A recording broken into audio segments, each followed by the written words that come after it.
There's good. Then there's sticky, sweet, spicy, double your napkins, don't even share with your own best friend. General's so good. On your home.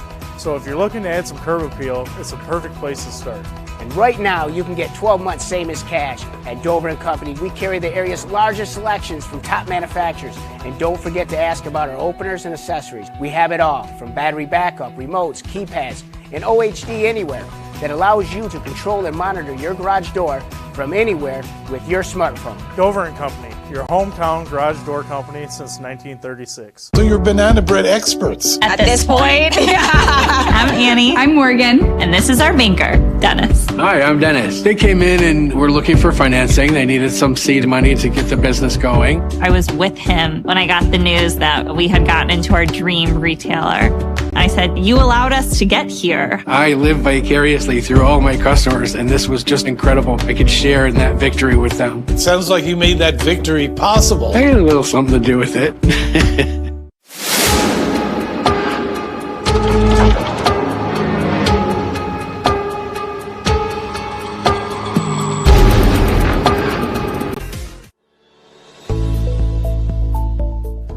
Granite City Food and Brewery has 2 Michigan locations in Troy and Northville. Serves made-from-scratch food, brews in-house beer, and even has brunch every Sunday from 9 a.m. to 2 p.m. To learn more about their daily specials or to book a private party, visit gcfb.com. Make sure you head over to Granite City in Northville at the corner of 7 Mile and Haggerty, or the Troy location at 16 Mile and I-75. At Dort Financial Credit Union, we believe in fulfilling our members' dreams and care deeply about supporting our community. Without amazing partners like Dort Financial Credit Union, we would not be able to do what we do. And that's truly the backbone of our organization, is having those partnerships and community relationships. From supporting community events to our employee volunteers, we are passionate about giving back to organizations that are important to you and helping make our community a great place to live, work, and play.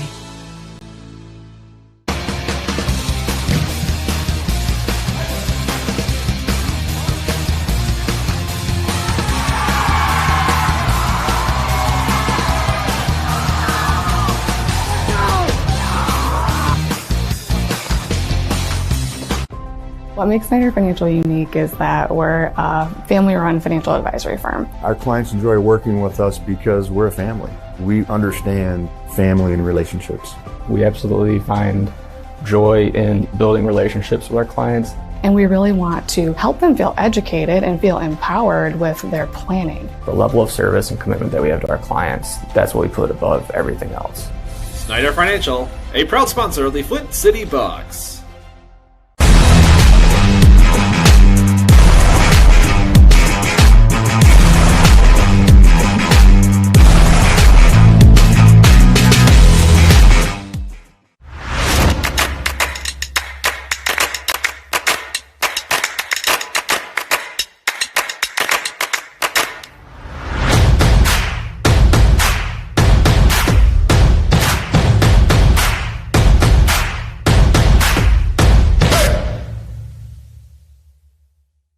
Beat up sweet chili lime sauce has 3 perfect ingredients. Sweet, chili, lime. People keep telling us sweet isn't an ingredient. How these wings get sweet then? Introduce a new sweet chili lime for a limited time at Buffalo Wild Wings. Every small business has expenses as it grows. Whether you're a farmer, a wedding planner, or anything in between, PFCU can help. With a suite of business services, we can help build your business.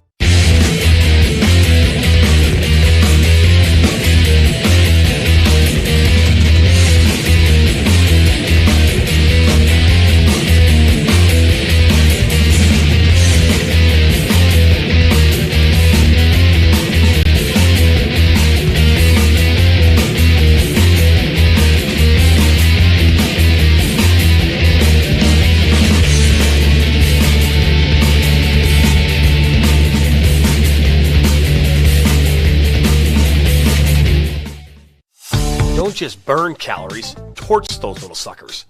Base Camp Fitness Troy, opening up this March, will help you get maximum results in half the time. Our intensity intervals of cardio and strength training will supercharge your calorie burn, all in just 35 minutes. Make sure to lock in our founder's rate and claim your 2-week risk-free trial by scanning the QR code on your screen. Base Camp Fitness Troy, located at 443 East Big Beaver Road in Troy, Michigan.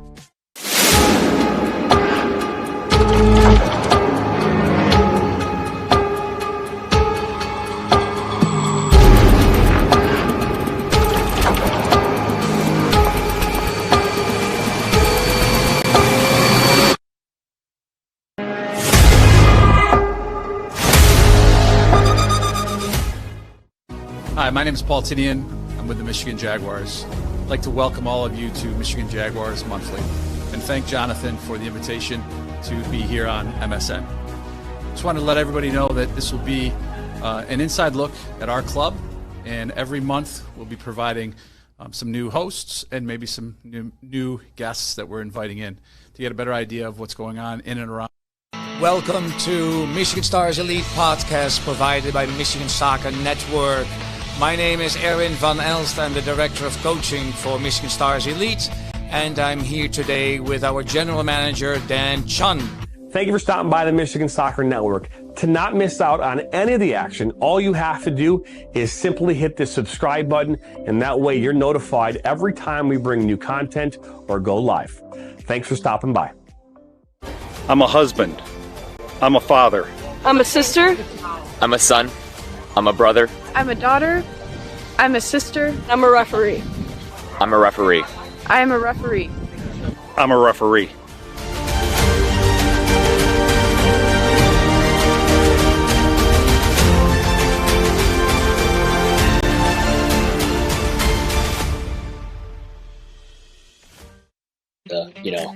The kind of forgotten pillar, right, of sports, right, where like we always talk about it. We always say that the mental edge is the difference because everyone's, athletic, technical, tactical at a certain level, but we don't actually spend a ton of time on it necessarily, right?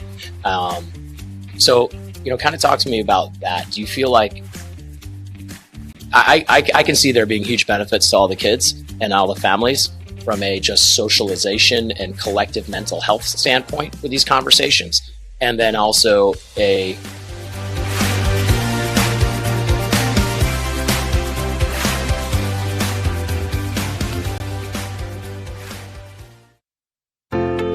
Are you looking to grow here in 2023?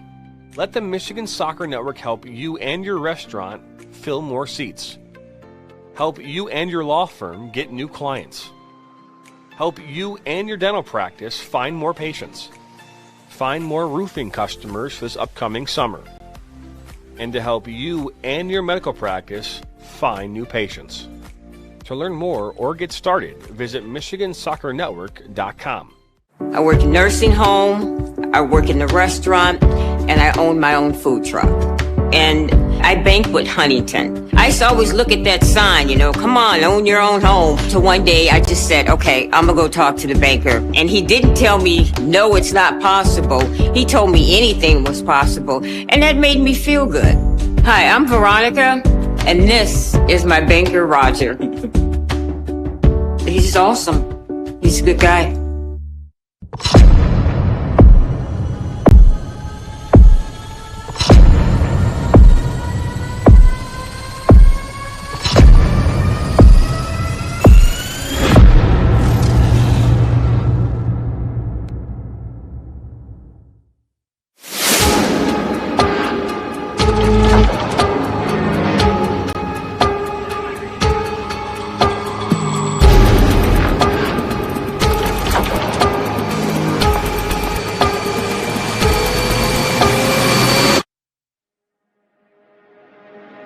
Back to Beatrial. He'll take a shot and he'll bear it! And then he'll fire it from Billows and it'll go in! Now Worrell has a good cutback from him. He'll fire one and that's gonna go in! Oh, and both goals so far. He'll fire one and that's a wonderful save, Coonerty. That's missed. Oh, it's Stone! And he'll fire one now from distance and that is in! What a strike by Ben Maher!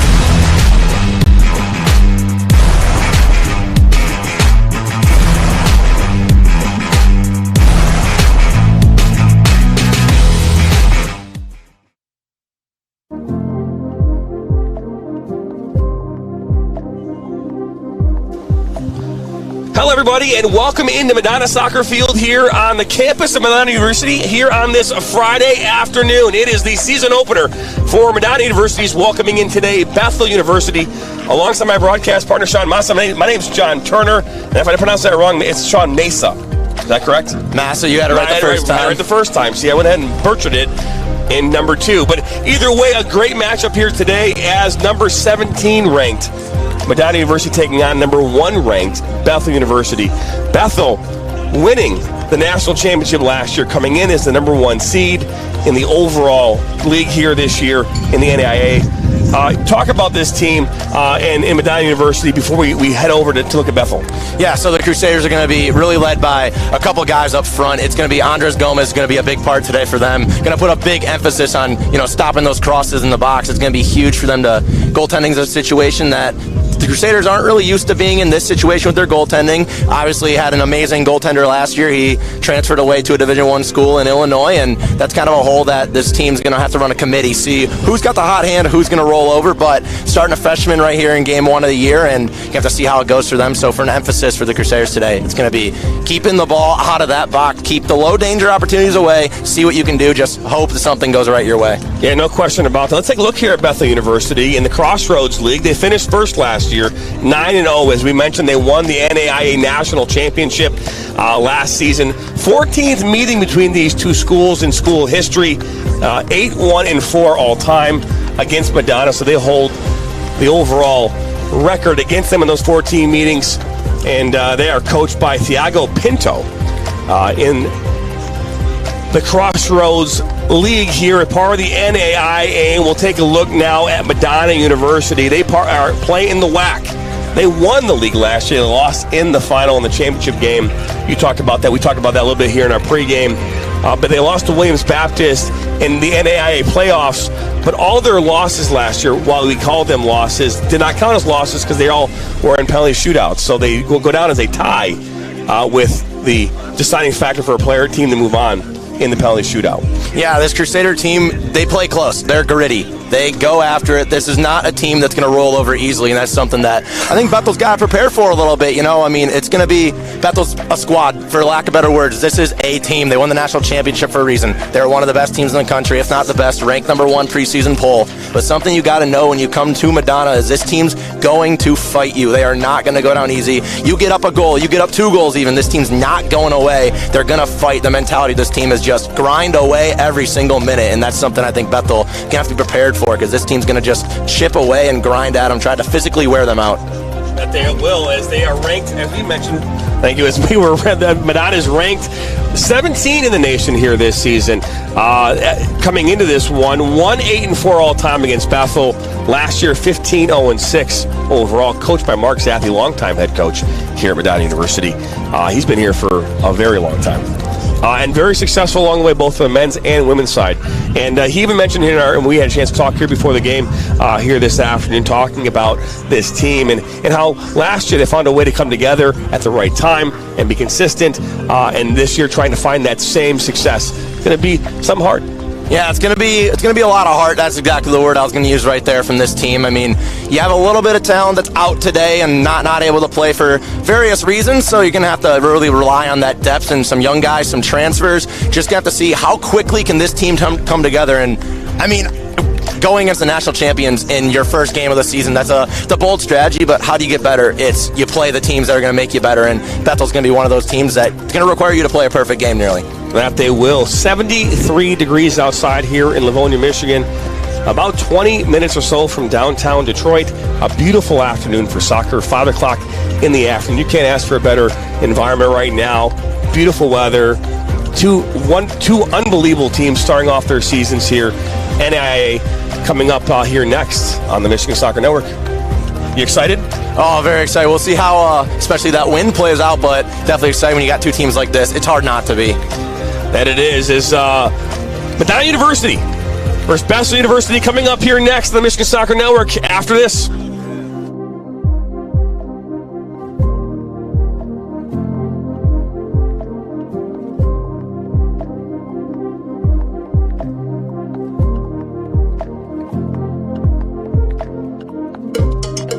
There's good. Then there's sticky, sweet, spicy, double your napkins, don't even share with your own best friend. General So Good. Introducing General Soul Sauce for a limited time at Buffalo Wild Wings. At Dort Financial Credit Union, we believe in fulfilling our members' dreams and care deeply about supporting our community. Without amazing partners like Dort Financial Credit Union, we would not be able to do what we do. And that's truly the backbone of our organization, is having those partnerships and community relationships. From supporting community events to our employee volunteers, we are passionate about giving back to organizations that are important to you and helping make our community a great place to live, work, and play. What makes Snyder Financial unique is that we're a family-run financial advisory firm. Our clients enjoy working with us because we're a family. We understand family and relationships. We absolutely find joy in building relationships with our clients. And we really want to help them feel educated and feel empowered with their planning. The level of service and commitment that we have to our clients, that's what we put above everything else. Snyder Financial, a proud sponsor of the Flint City Bucks.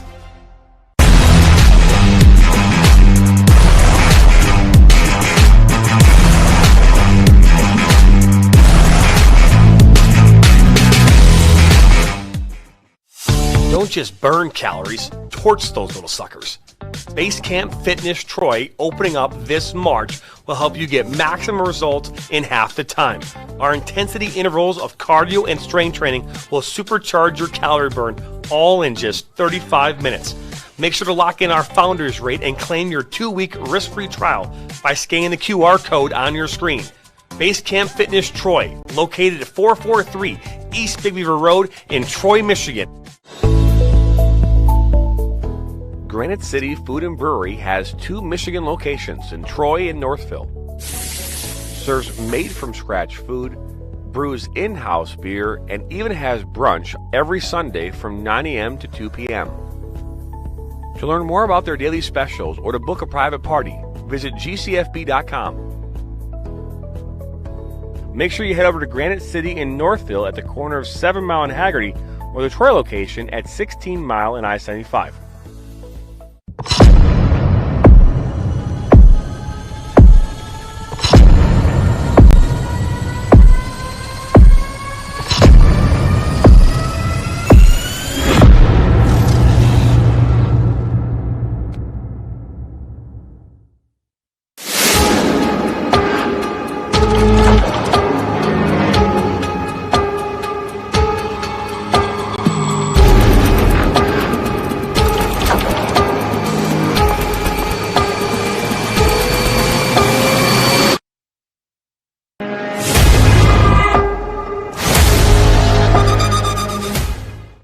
Now Worrell has a good cutback from him. He'll fire one, and that's going to go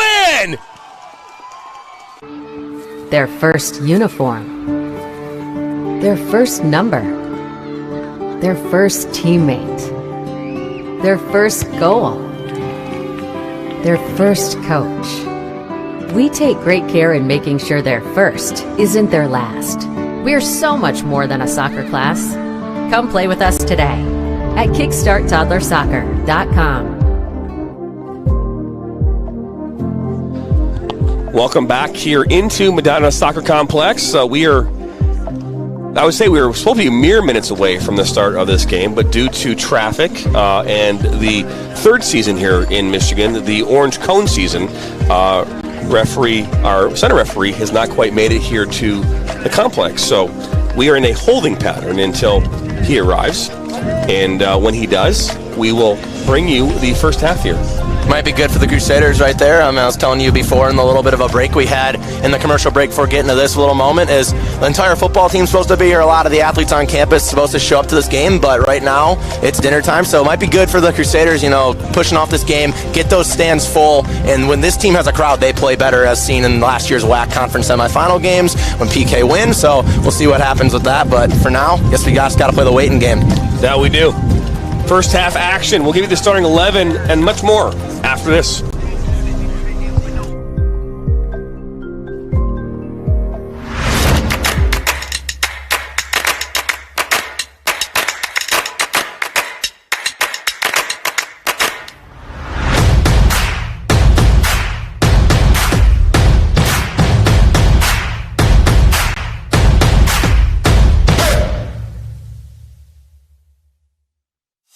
Don't just burn calories, torch those little suckers. Base Camp Fitness Troy, opening up this March, will help you get maximum results in half the time. Our intensity intervals of cardio and strength training will supercharge your calorie burn, all in just 35 minutes. Make sure to lock in our founders rate and claim your 2-week risk-free trial by scanning the QR code on your screen. Base Camp Fitness Troy, located at 443 East Big Beaver Road in Troy, Michigan.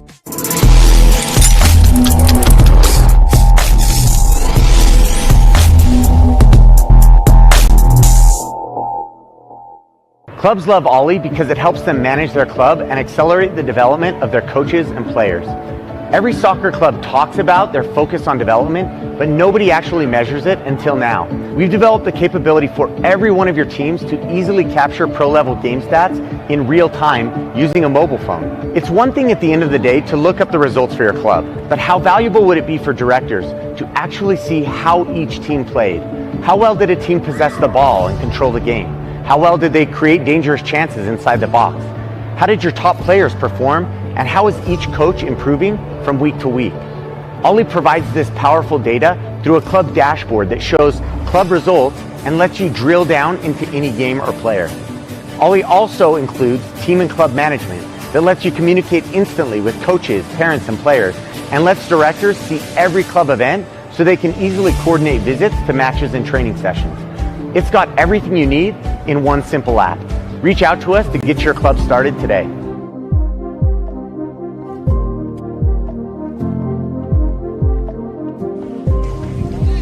Welcome back here into Madonna Soccer Complex here on this Friday afternoon.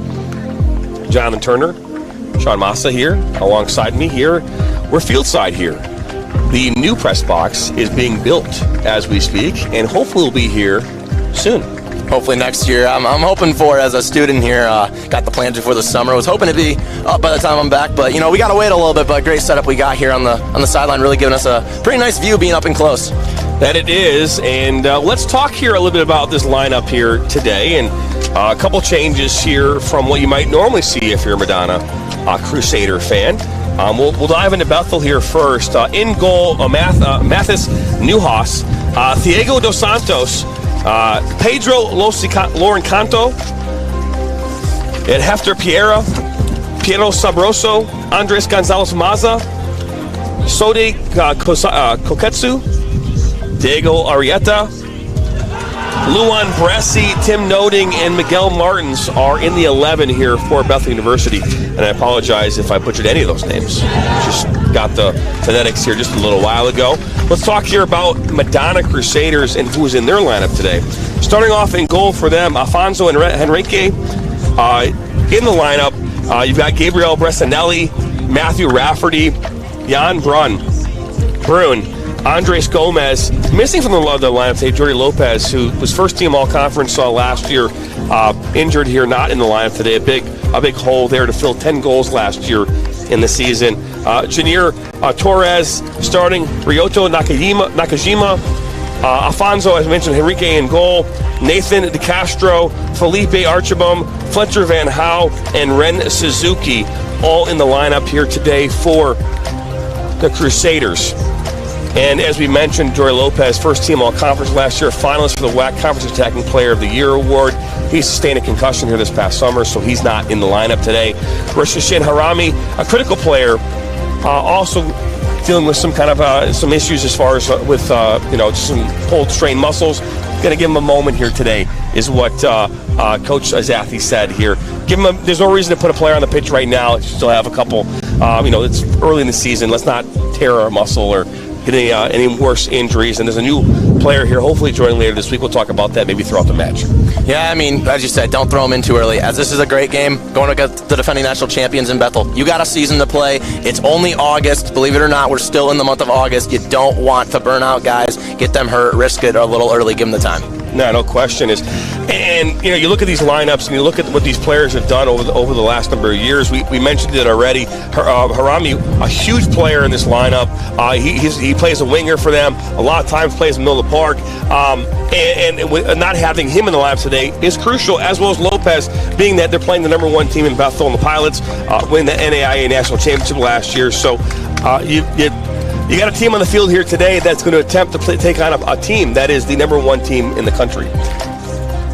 Yeah, you're going to need every single piece of the puzzle to get you together here. I mean, it's, as you're saying, #1 team in the country. It's a team that you need to play a near-perfect game to beat. You need every piece to work together. It's not a game where, as you're saying, missing Jordy Lopez, that is not fortunate for a team, but this is not a game where one player is going to do everything. This is going to have to be the best team effort you've almost ever seen from a soccer team to really compete with a team. And when you're like Bethel, you're #1 preseason ranked, that puts a little bit of swag in you. You won national championship last year. That's another little swag in you. You're going to play with that swagger every single game. So if you're the Crusaders right now, you're staring in the eyes of Bethel, and that is a big opponent here, and we'll have to see how they respond when you got a little adversity from a team like this. And no question about that. These two teams lining up here right now, getting ready for the start of this match. They'll do their walk-on. There'll be a national anthem.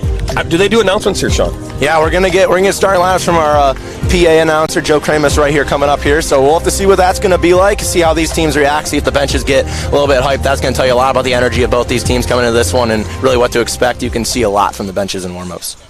That you can. Is we're waiting here now for the walkout to take place. The nice thing about what we do here on the network is we do engage with you, the viewer. There's a poll right now, 27 total votes. The question was simple: who wins today? Madonna right now sitting at 26% of your vote. Bethel 74% as the walk-on taking place here right now. And but hey, get your comments in. We'll engage with you during the game. So if you have any questions or comments, we'll answer them right here while we're doing the game. Yeah, we're going to have to get our thoughts on, I think, during this walkout a little bit, on this matchup a little bit. And I have to, 75% Bethel. They're just looking at the rankings. The 1 to 17. It's a great game, but Bethel, obviously, national champions, #1 team. They're a favorite pick. But I think the Crusaders they're a gritty team, as we talked about before. They're not a team you can take lightly going in this game. So, I think the folks at home, the 25% so far that have picked the Crusaders, they could have a pretty good bet right there. I wouldn't say this is definitely a Bethel win. It's going to be a gritty game either way. Hey, you know what? We talk about this a lot. Good teams find a way to win, and whether you're the underdog or not, it does not matter, right? And something that when I, as a former coach myself, a player, there were lots of games I went into in knowing that we were playing against a superior opponent, right? Where you knew that you play them 10 times, they might beat you 9, right? You don't have to play them 10 times. You can play them 1 time today. That's all you got to do. It's the first game of the season, so both teams are trying to find a way here to build some consistency, right? To figure out, where they fit in the whole scheme, to understanding what their identity is. And that's all going to be coming into shape here, not just in this game, but over the next couple of weeks as the season starts to take shape. So anything can happen in a game like this where, it's first game of the season. And this is a perfect opportunity for a Crusaders team to come out and shock a #1 ranked team. Yeah, the favorite word in saying is a Super Bowl hangover right now. You got to see how is Bethel going to react. They won the national championship no more than 9 months ago. Got to see how they're going to react to that. Some teams may come out a little bit slow. They may be a little cocky. We'll have to see what the coaching staff at Bethel University is really saying to their team right now and see how they react as well, because you never know what they come out with and what energy they come out with playing a team that they may think, hey, we're going to walk all over these guys. Well, you never know with that hangover and what this other team's thinking with grit and getting out there. So got to see if the excitement levels are the same on both sidelines. So a question coming in from Andre Kamara: does this game count for rankings? It sure does. Anything NAIA, anytime you're playing, those games count towards your rankings. So, but the national anthem now, we'll step aside here while that song plays.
Beautiful rendition there of the national anthem as we're just moments away here from the start of this match.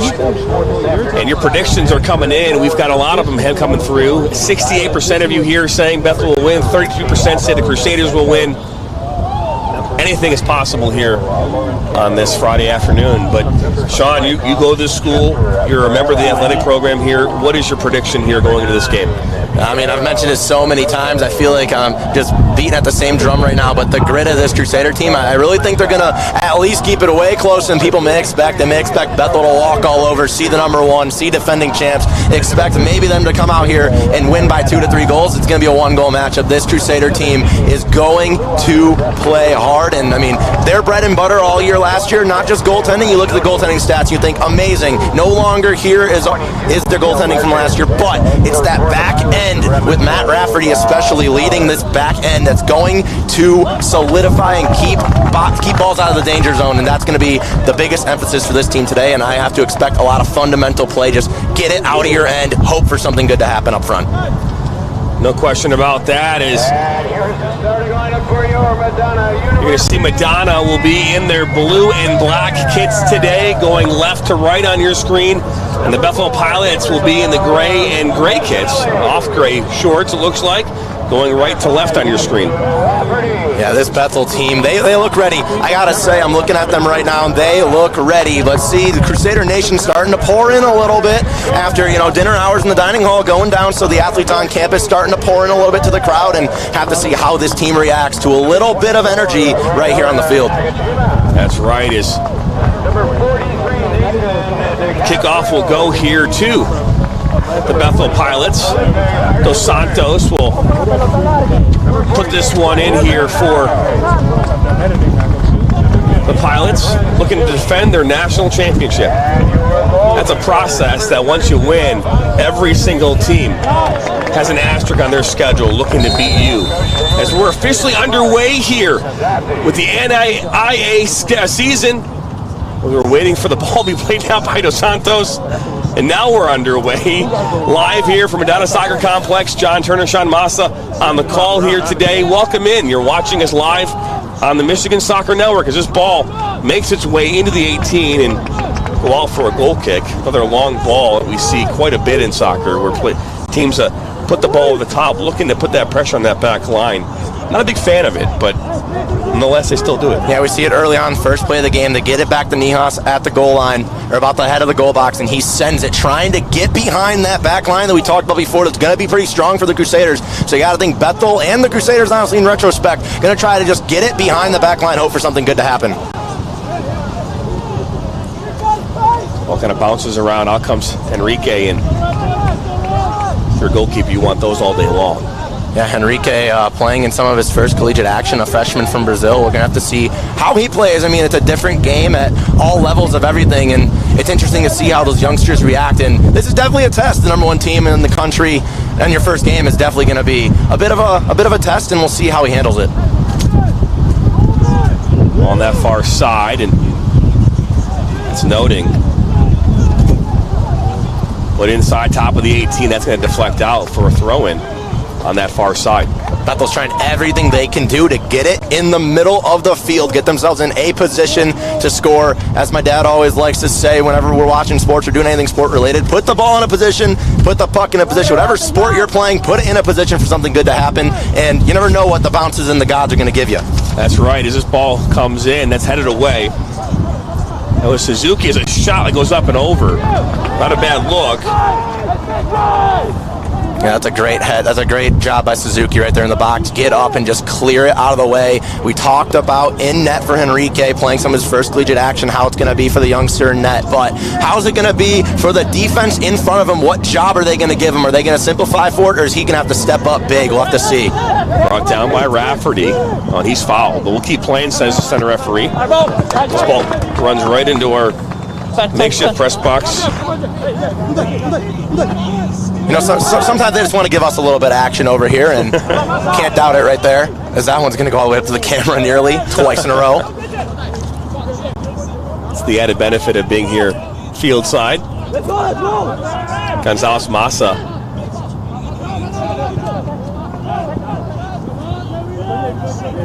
Martins. That's Kokasetsu. That was a dangerous pass right there, right through 2 Crusader defenders. That could have gone the wrong way, but ooh, a lucky break right there. So we'll swing this on that back line, work their way up here to this near side now. It's Piera. Finds a nice seam, and that's a hard tackle, but thank goodness there's no contact. What a play defensively. Once again, the defense gonna have to be big here, and I mean, that slide causes a turnover. Here we go. Well, down goes Rafferty. He wanted to foul. He's not going to get it. It's Noting. Now Martins. Martins will take one, and that one goes well wide and out for a goal kick. If that was a shot, I want to call it a cross if I were him. I like what I'm seeing from Henrique in goal right now. I mean, that one flies over. He doesn't react to it. And then right after the ball gets out of play and it's officially gone, he is communicating right away. He's very vocal and very animated with his hands right there to his defense. And that's what you got to do as a goalkeeper. You have to communicate with the people in front of you. Mercato was up over the top from Jan Brun. Looking there on this near side for Rafferty and unable to connect. 5 minutes into this one, 0-0. Oh, look at this. Swings it out wide to the far side. Just top of the 18, cut inside. And now a cross back, and that's going to go out. It's Nakajima. Put this one up and over. That's a name you got to keep an eye out for. Nakajima's known for big plays at big times. This Crusader team, he scored the only goal of the conference championship last year for the Crusaders in what was, I believe, the final minute, maybe 2 minutes to tie it up at 1 and force PKs. Unfortunately, unable to win it with the Crusaders. But without that goal, I mean, you're going home 40 minutes earlier with a pretty rough one. Noting, and then up towards midfield. Maza over the top. Out comes Enrique, and he'll clear this one up and into the woods behind us. Yeah, let's hope that ball didn't roll into the creek. It might be tomorrow's news. It's be thrown in by Piera. Rafferty over the top. It's rolling back to Nihas. Take his time. Oh, under medium pressure. That was Fletcher Van Houw who's added that pressure. I'd be careful. Don't want to have a defensive miscue here early in this match. That's what you're going to get with early season play, as not everyone's in tune, so you got to wait. As hit the ground right there. It looked like a little bit of an embellishment.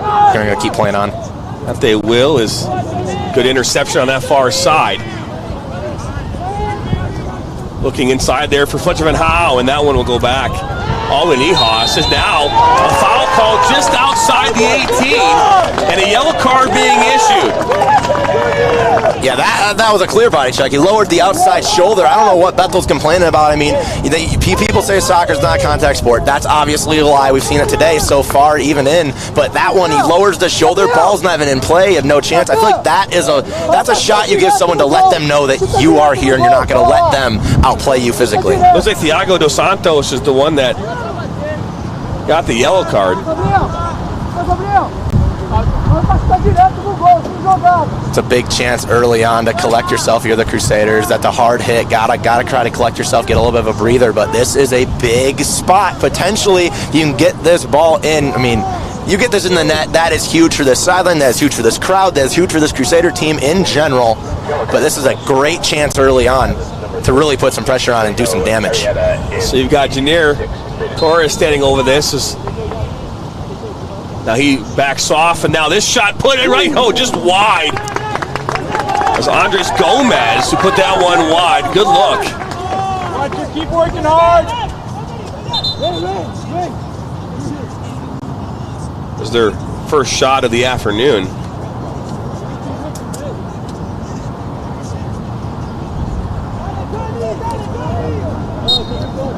Got to put it on frame if you're given that opportunity, especially early in a match like this. Even if it's a weak shot, find a way to get it on frame. Test the goalkeeper. Newhouse, you're gifted a foul just outside the 18. It's a golden opportunity. Not saying it's a missed opportunity, but golden nonetheless. Yeah, you don't know when the next one's gonna hit you, but oh, here we go. There's another one. Yeah, that's a shot near post. Niehaus makes the save. Nice diving play right there. He anticipated that all the way. Didn't even have to dive right there. Niehaus was right there. It felt like he barely moved on the dive. He just went down for safe measure, make sure that thing didn't take a weird bounce on him. Settle down. Right now, you're seeing Crusaders controlling this play the last couple moments. This Crusader team's going to surge a lot. They're going to have these little periods in time where you're looking at them and you're thinking, that's the best team in the country, but you have to see, can you capitalize when you make those little surges and that big pressure? This is Bresci. Heavy touch there. It's now on the ball is Mazza. Back to Bresci, now to Piera. They'll put this one back towards Bresci, and that one's deflected. Noting to Martins, and that one deflects, and that one might go out for a corner. It does. So first corner of the match coming up here. That deflected off to Castro. On its way towards goal. These are big for the Crusaders. They're so good at it last year, was clearing out. I mean, obviously they had a goalkeeper that I think the vertical might have been near 50 inches. He got up there and just snagged a lot of them. But this is where this team is really good at being fundamental and clearing the box, but they don't even elect to try it. Oh, Noding now receives the ball. Far post, and that one goes in. What a strike from Noding. 1-0. That was a rocket. Absolutely pinpointed. What a shot. A lot of traffic in front of the net. He had no chance. Enrique didn't even know where it was. He's communicating to his back line right now. If you got to let me see the ball, because right there, he had absolutely no time to react. That goal coming here in the 9th minute.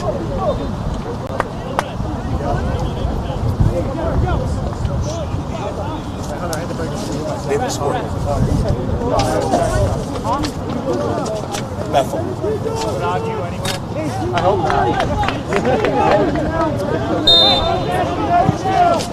So what a goal that was. Far post, and from our angle too, where we see that was a sweet angle to see a ball hit that goal in the back of the net, Sean. There's a reason he had 12 goals last year. I mean, that is just a prime opportunity. Goal scorers score goals when they get opportunities, and right there, that was a golden opportunity. It's not wasted. It's 1-0 Bethel early on, and they are definitely not looking like they're taking this Crusader team lightly. That they are not. We'll get you a replay of that goal here in a moment.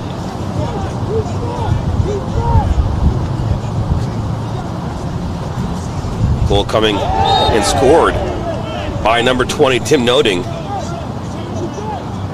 Another hard hit right there. Bethel's really coming out physical in this one. And, I mean, we talked about before, the Crusaders are going to try to wear you out physically. Well, Bethel's not letting that happen, because I feel like they're completely flipping the script on what we talked about earlier. They are just physical beyond belief right now. Already 2 big hits in contact-wise, at least, that have got play blown dead.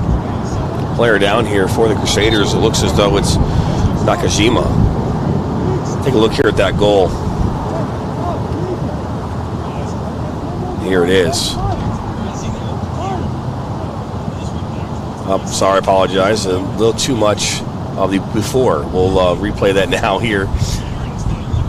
Yeah, so that play coming out of the corner, I mean, we're going to look at it. They didn't elect to try to cross it into the box and try to get something to go potentially near the net and in, but they just elected to keep it quiet, keep it quick. Crusaders were not ready for that. They're late. Noding comes out, gets a beautiful pass. He's in prime position. No hesitation, lets it rip off the far post. That's an absolutely beautiful play. Then they definitely have to play you practice at least 5 times every 20 minutes. That they do. Is we're back underway here as this ball will be played back post. Niehaus off the crossbar. Wow, what an opportunity that was as Ren Suzuki puts a well-driven ball. Niehaus just unable to really read that properly, almost sneaks one by. What a play from Suzuki, but what a play. Sometimes all you can do is tip your cap to a goalkeeper, because, my goodness, jumped up. It was placed perfectly in the corner. Just got his hand up, hit it out of the way, hit it off the crossbar, comes out. That is a beautiful save right there from Niehaus. Give him cover, Nathan. Out. Good job.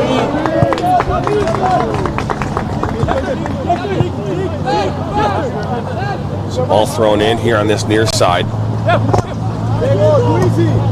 What a play right there from Rafferty. Rafferty keeps it on. No, he does not, says Assistant referee 1 here on this near side. It's an unfortunate break. He had a lot of room, and Matthew Rafferty's very good with the ball. That was going to be a pretty good chance for the Crusaders, possibly their best of the game. The Cash gets ahead on this as it drops to Sabrasso. Nice play by Sabrasso right there. Back to Mazza, put it inside. Henrique comes out, and that's now the second corner of the match coming up.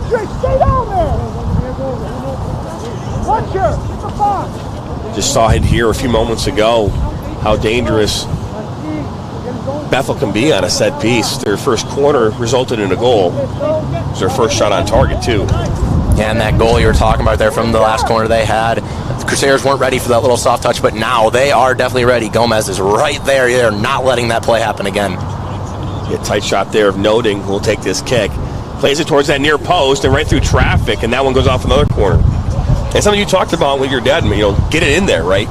Chaos, when chaos is created, anything can happen, as you'd mentioned, based on your dad's comment, which I 100% agree with, by the way. But getting it in the mix, just get it in there. None of these high floaters. Drill one in, see what happens.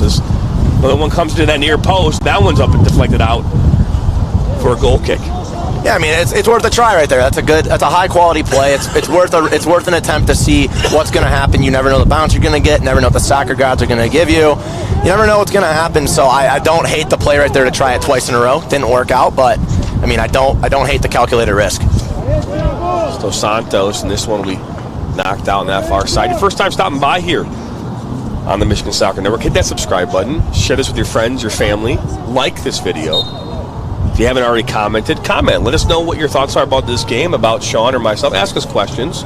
Sean, something that I haven't done yet, and I'm going to ask it here right now. Something we talk a lot about here on the network is food. It is something that we thoroughly enjoy. We enjoy good food. Buffalo Wild Wings, Granite City, partners of ours. What is your favorite food? I have to go with a well-cooked steak. I mean, if you can put butter on the good steak and season it well, that's got to be it. Okay, that's good. Now, where would you maybe go get that steak? If you're not cooking it yourself, is there a place you go to get good steak? I would say Hyde Park Steakhouse right here near Livonia, Michigan, near campus, only a mere 2 miles away, technically in Northville off the Haggerty border, but I'm not sure if I have the quite capabilities financially as a college student to pay for an $80 steak every time I want one. But if I had a choice and didn't have to pay out of my own pocket, I'm going Hyde Park Steakhouse every day of the week. There he goes. Anches Gomez goes down. No foul being called. No, I agree with you. $80 steaks, they are fantastic. Ball inside to Gomez. And he'll go down. That's another foul. Yeah, physical play once again. This Bethel team, I mean, they're a big team. When you have size, you have to use it, and they definitely, you can see them towering over players such as Gomez right now. They have a lot of size, which is something the Crusaders kind of lack to an extent, so they're definitely trying to use it and really solidify themselves physically early on. Swing around here to DeCastro. Sinelli. Now, not sure if a foul was called or not. Look over there at the Crusader offensive side over there on the sideline. There's Crusader Nation showing out for this team. I mean, they show up. It's not necessarily going well. I mean, it's a pretty even game. I wouldn't say it's really farly tilted each side, but it's a 1-0 game, so have to see if maybe that little crowd right there transitioning, coming into the game right now, see if the Crusaders can get some energy off of it.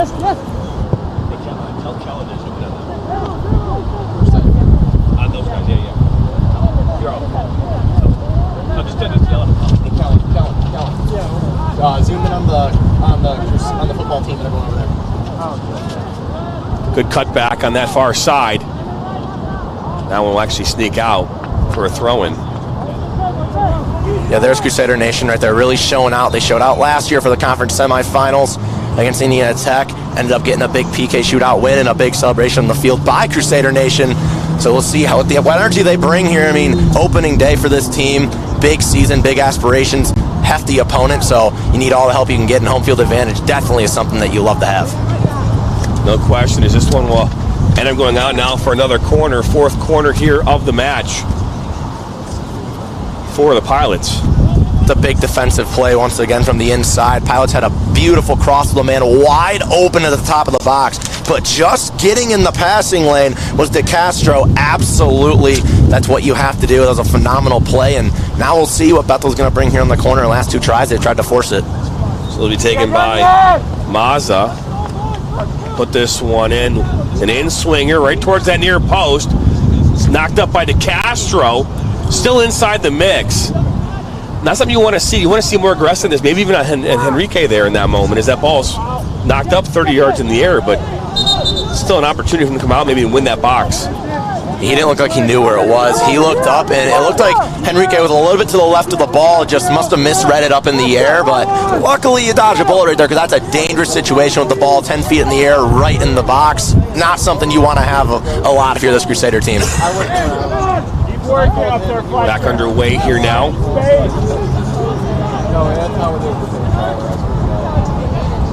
That might be a foul, and it is.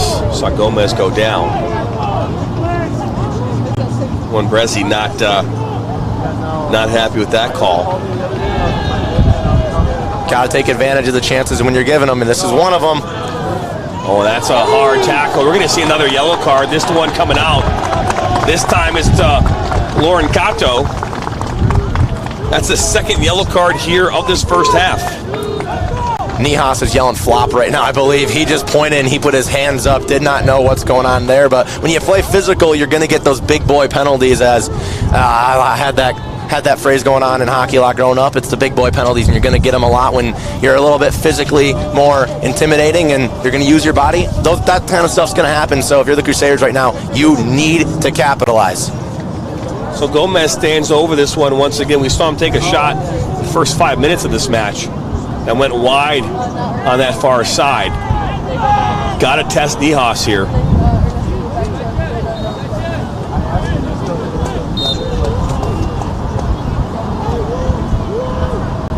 Gomez steps up, puts it towards that near post, and blocked by the wall.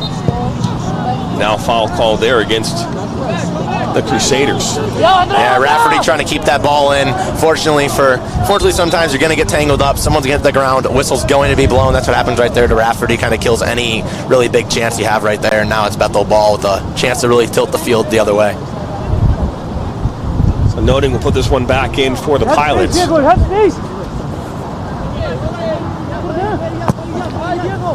Arietta puts us up. Henrique comes up. He'll actually be met by collision and pushed outside the 18. And another yellow card being issued. This now the third yellow card here this half.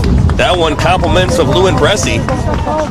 You can't run a goalkeeper. You can't run anybody. You can't run a goalkeeper especially. That should light a fire under if you're the Crusaders right now. Bethel's got a little bit of momentum. They got the 1-0 lead, but someone's going after your goalkeeper. That's got to light a spark under you right now. So let's see if they can capitalize on something, try to get a little more opportunity down on the other side of the field. They've had 5 fouls so far in this half. 3 of them have earned yellow cards, so shows you the type of physicality we're seeing here early in this season matchup. That's a great touch right there by Bethel. Oh, look at that, over the back. WWE action, eh? Brood goes right over the back of that tackle, and Crusaders will put this one back in, and see Rafferty go down. Arietta pushes up toward midfield, the Suzuki right there. It's a great play. Well, intercepted on that far side. That's Kokosetsu. So I asked you what your favorite food is. You said steak. What would go with that steak? You know, give me some good old mashed potatoes. You can put whatever you want in there, and then it's going to be a little bit of an odd one. It's mac and cheese, but got to add the lobster in there if you can have lobster mac and cheese. I don't think you can turn that down. Well, Capitol Grill's got a great lobster mac and cheese, so. And a little bit of free advertising right here, but so does Hyde Park Steakhouse that we talked about earlier. That's where I'm kind of referring to that. That's kind of where had it for the first time, fell in love with it. So can't go wrong with a good old lobster mac. You cannot. Is one back here by the Pilots. He's Dos Santos. This near side. Sabroso. Out comes Henrique, and he'll fall outside the 18 and out for a corner kick. He's pleading, and I think he's going to get the benefit. He's pleading right now that's not a corner, so we'll have to see what goes on there, because he was pointing. I think he wanted the call that he was forced out of bounds, even though it looked easily like his momentum definitely took him. And yeah, it's a good call right there by the officials. Not going to appeal to Henrique at all right there with that one. So a corner kick is going to happen. We see actually here on this near side, we see number 13, Diego Areta, is currently down here on this near side. Yeah, we're going to get a clock stoppage because of it. Injured player right now, and definitely not something you want to see early on. So, I mean, we'll have to see what happens. This gives you a little bit extra time, though, as a team to really kind of talk about what you want to do in the corner, both offensively and defensively. Definitely not ideal that he's down hurt, but if you're right now, if you're Bethel, I know you're concerned about your teammate. It's not something you want to see, but you have to take this opportunity to talk amongst yourselves, get ready for this big play at corner, because you can capitalize on a few of these all game. That can really do it. It's just one play can define a game, and when's that play going to happen? It could be on one of these corners that you're getting pretty often. That's right. This is the 5th corner of the match coming up here for Noding and the Pilots. They had 4 corners on this side, 1 on the far side. They scored out their first corner back in the 9th minute.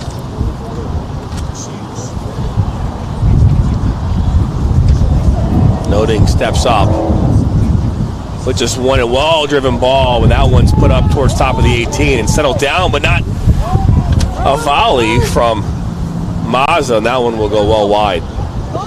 And Noding's got a cannon from that corner, especially saw in his goal, and then right there unleashes an absolute cannon. Great play by DeCastro in the box. He was all alone too. He had no one to fight for that ball, and it's a great defensive play. It's what you have to do. Clear stuff out of danger zones. You're down 1. You cannot afford to let the next goal go against you. More contact. My God, Bethel loves to physically wear down the Crusaders. They're trying so far, and Ian Brune's he's been victim of it a lot. Switch to that far side. Well, that's a foul. Janier Torres is the one that was credited with the foul. No yellow card there. That was just a typical foul. It's Gomez in the face of a Pilot attacker as this one swings to this near side. That's Piera. Mazza. Double team, good double team from the Crusaders, forcing that pass, but that one might not a corner. It's going to end up being a goal kick. We're going to see number 23, Sam Sharif Amal, come in now. Let's go back to that foul over there. I mean, that's a foul that I feel like the Crusaders, you have to take sometimes. You have to bite the bullet, and that one was a great defensive play by Bethel. Stopped the rush, because going the other way had more than enough room to go. Had a few strides even if he just gets off of that, but sticks a leg out there, takes a foul, takes it, and unfortunately he stopped the play. Good for the Crusaders, but Bethel, you know they want that one back. Hard tackle again. That's immediately comes on the pitch. Does number 23, Sammy Sharif Amal, and gets a yellow card. The 4th yellow card of the match. Keep going, boys. When you play physical, it's going to happen. Bethel is just absolutely trying to bully the Crusaders right now. And honestly, I feel like that's a really good strategy. You're getting a lot of cards, you're getting a lot of stoppages, you're getting a lot of penalties. But at the same time, I mean, that's a play that I don't think anyone's going to complain about when you're just trying to wear them down physically, let them know that, hey, we won the national championship. We know who we are. We are not going to let you come in here and spoil our season opener. It's another hard tackle. 8th foul here of the half. Now, to be fair, that you would think in the situation that we're in, you would think that the Madonna Crusaders would want to be in that position where they're the ones who are going to be out physically challenging players, maybe earning some yellow cards, right? Being a little more physical on their home turf here. You wouldn't expect that from the number 1 ranked team in the nation. I'm not saying I disagree with your point of view. I'm just saying that I wouldn't expect that. You would expect to come in here a little more clinical in the top-ranked team, but I've been wrong before. As Nihas comes in, the ball's still loose, and then a foul called as attacker there from Madonna collides with Nihas.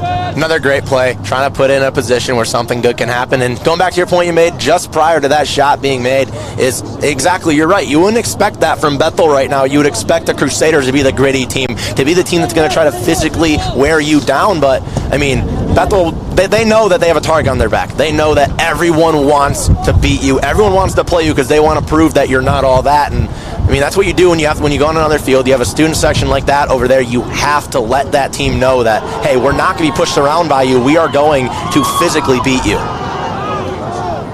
So Bethel Sports Network, who's just chimed in, says that was the physicality was a huge last season in the postseason. And again, hey, physicality is a way to be able to especially a team that is more technically sound, maybe a smaller team, coming out and having that physical side can really help, when it comes to winning games. This was blocked shot. Okay, ref. I believe that was Gomez who looked to take that shot.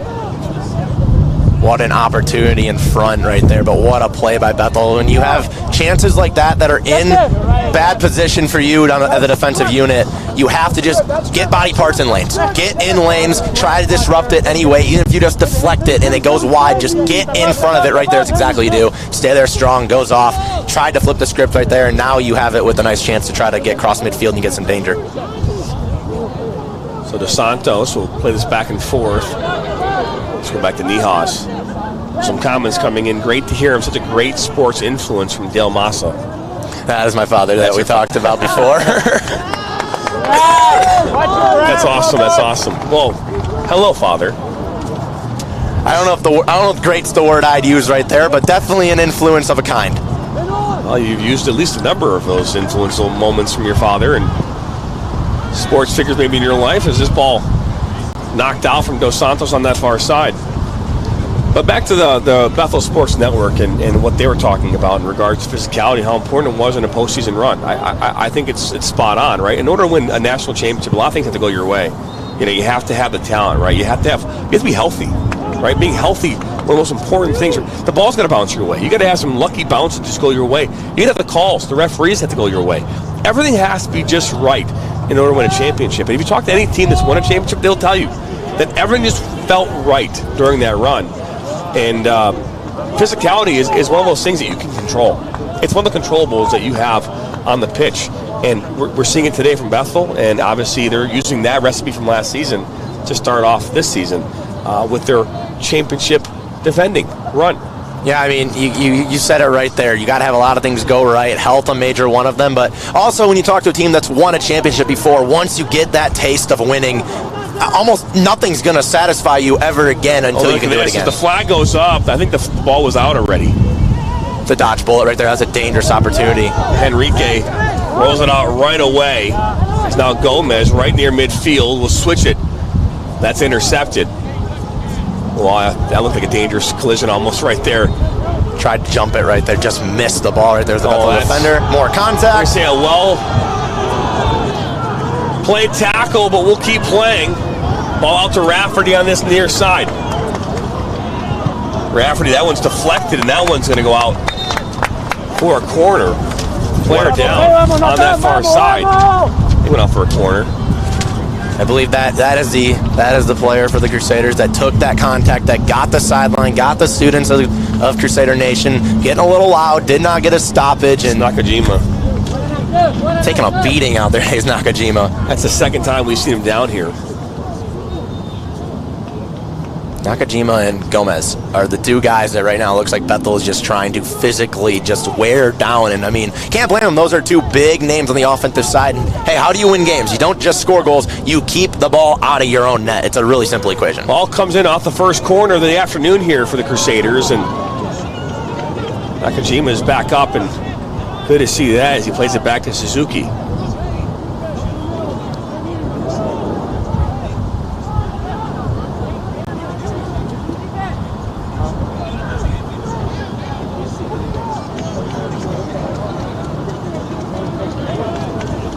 Out on that far side throw, and we're 27 minutes into this game. I was looking at the wrong stream. Apologies for that. 27 minutes in, it's 1-0. A 9th minute goal from Tim Noding on a corner kick is all the scoring in this one. It's Piera on this near side.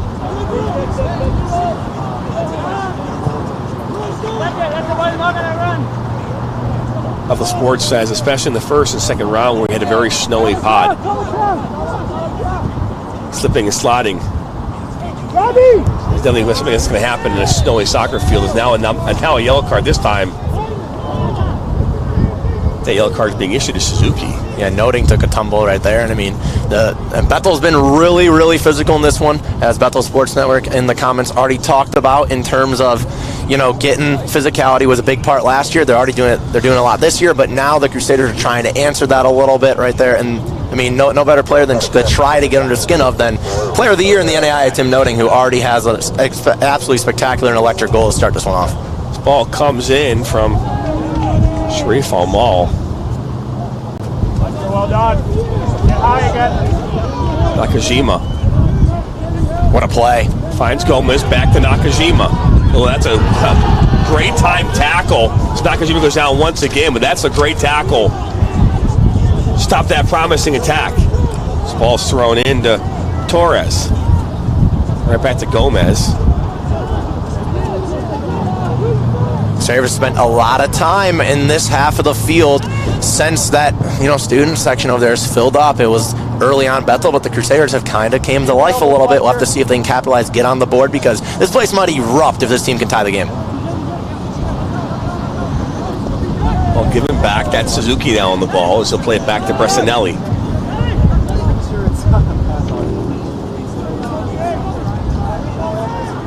Patience on the outside. The Crusaders are now just waiting for something inside to open up, and they tried right there.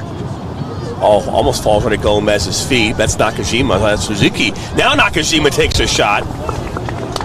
It was not, I apologize. That was actually, I believe, number 8. That was John Bruin who took that shot. Only the 4th shot of the game, but 3rd on target here for the Crusaders. Only 2 shots so far here for the Pilots, of which 1 went on frame. So Crusaders doing a great job defensively, keeping it out of the danger zone, and they're just trying to put anything on the net possible. That's how you're going to win a game if you can come back in this one, and that's what you got to do right there. That was a tough save to make right there if you're Nihas, because you have traffic in front. You can't see. You're not expecting that shot to happen with the way that they've been working the outside and really being patient. So, I mean, I like the shot, trying to catch them off guard, but it's not really too difficult of a save in terms of the shot itself. Ball played up towards this near side to midfield, but now Tim Noting on the ball. Noting still has it. Cut back, and that one's blocked shot. Another opportunity, and that one finds the back of the net. This time Andres Gonzalez-Maza giving Bethel a 2-0 lead. That's a heartbreaker right there for the Crusaders, and that is big momentum for Bethel. All the momentum was down the Crusaders' way. They were controlling this game. You get 1 bounce to go your way off a block shot. Shot gets blocked, goes directly back to you. You put it in the net. That is how you take momentum, and you just absolutely destroy it. So this time, number 10 gets on the board. That's Maza, assisted by Tim Noting. Goal coming in the 30th minute.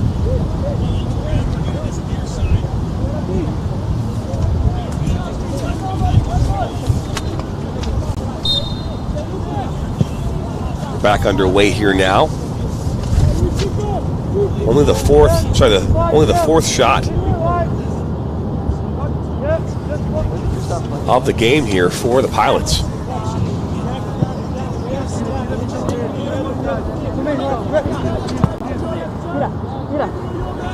Now it's going to be how do you react if you're the Crusaders right here, because you had all the momentum going your way, and just to get a goal score on you with the luckiest bounce that anyone has seen all night from both of these teams, going right to you in a prime position. They bury it. It's got to be a nail in the coffin a little bit, and a little bit of a gut punch, but you have to try to react and get it close. Well, something you'll see too, and we talk about this a lot on the network and with other games that we've covered. There are teams out there that allow another team to come at you a lot, and they play the more transitional game, right? They don't need to spend 90 minutes attacking a team. They can allow a team to come at them a little bit. They're secured in their back line. They defend well. They're physical. It's their identity. And you're seeing that right now from Bethel. Bethel's totally okay with the Crusaders coming at them a little bit and just really creating opportunities in transition. We have not seen a huge transition game out of Bethel, but what we have seen from them is allowing the Crusaders to come at them. As this ball played towards the top of the 18, Suzuki had to bring that one down, and now here comes some transitional play from Bethel. Yeah, Bethel's playing lockdown right now on the defensive end. I mean, Crusaders have a lot of shots on target. They've tried to catch them off guard, tried to get it really inside and get beyond that back line, but Bethel's doing a great job of staying fundamentally put, right there, and just letting the Crusaders play outside, just clogging the middle, not letting anything get crossing and danger zones, and I mean, they're doing a great job of it right now, and that's what good teams do. They stop you from scoring because that's how you're going to win games. It's not you putting the ball in the net as much as how can you limit your opponent. Up this near side, you're seeing Bressy in denoting.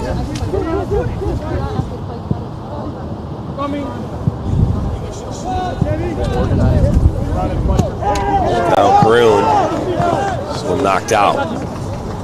Crusaders look a little bit tired. Gotta see what they can do in the last near 14 minutes here in the first half, but they do look a little bit gassed. So we're gonna have to see how they A, react going into halftime and out of the break, and B, if they can muster anything right here, because it's going to be all heart down the stretch of this game, especially first game of the season. You might not be in the best shape of your life from either side, so Bethel's put themselves in a great spot though with the 2-goal lead that they currently have. At the half, 33rd minute, 2-0 is your score. 9th minute goal and a 30th minute goal. All the difference in this one.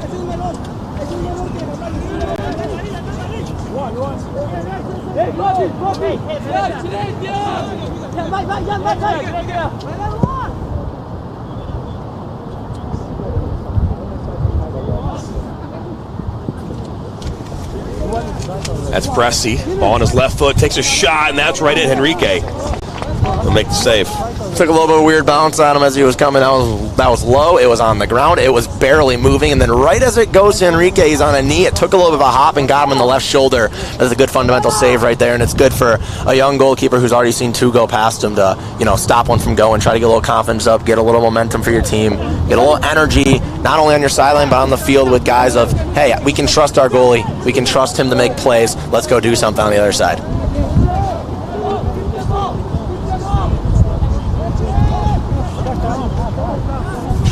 Santos all the way back to Nihas. Bethel loves doing that, getting Nihas involved. And I think it's just so valuable when you have a goalkeeper that you can trust with the ball. You can give back there. You can use him as kind of another defender. And every team tries it. It's not necessarily a big foreign fact and rocket science right there is using your goalkeeper to try to regroup and possess the ball. But when you have a goalie that you can trust with the ball, it just makes it so much easier as a team. When you can trust your goalie in every aspect, not just stopping the ball, which is their main job, but trust them controlling it, trust them handling it, it just makes your job so much easier, takes a lot of pressure off you as a team, and just ultimately makes your momentum and your mind to just ease a little bit going into a game that could be really tense at the end. We're going to see a retake here of that kick. And then we'll see a substitution here coming for the Pilots. We're going to take a look here at that replay of the last goal here. And that substitution comes in here in a moment is to Castro on this near side. That's Suzuki.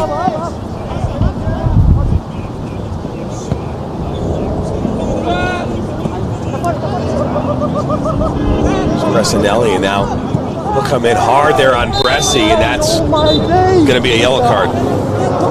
So seeing some frustration there out of Bressinelli. His first yellow card of the season. Crusaders also just trying to get back in this one. How do you get back in it? You gotta be physical. That's just how it's gonna work. You tried to come out a little bit softer and a little bit more relying on the skill that you have on the field, but what wins championships? It's defense, it's physicality, it's stuff you can control. You can't control bounces and stuff like that, so I don't mind right now the Crusaders trying to get back in this one physically and try to get a physical presence going on.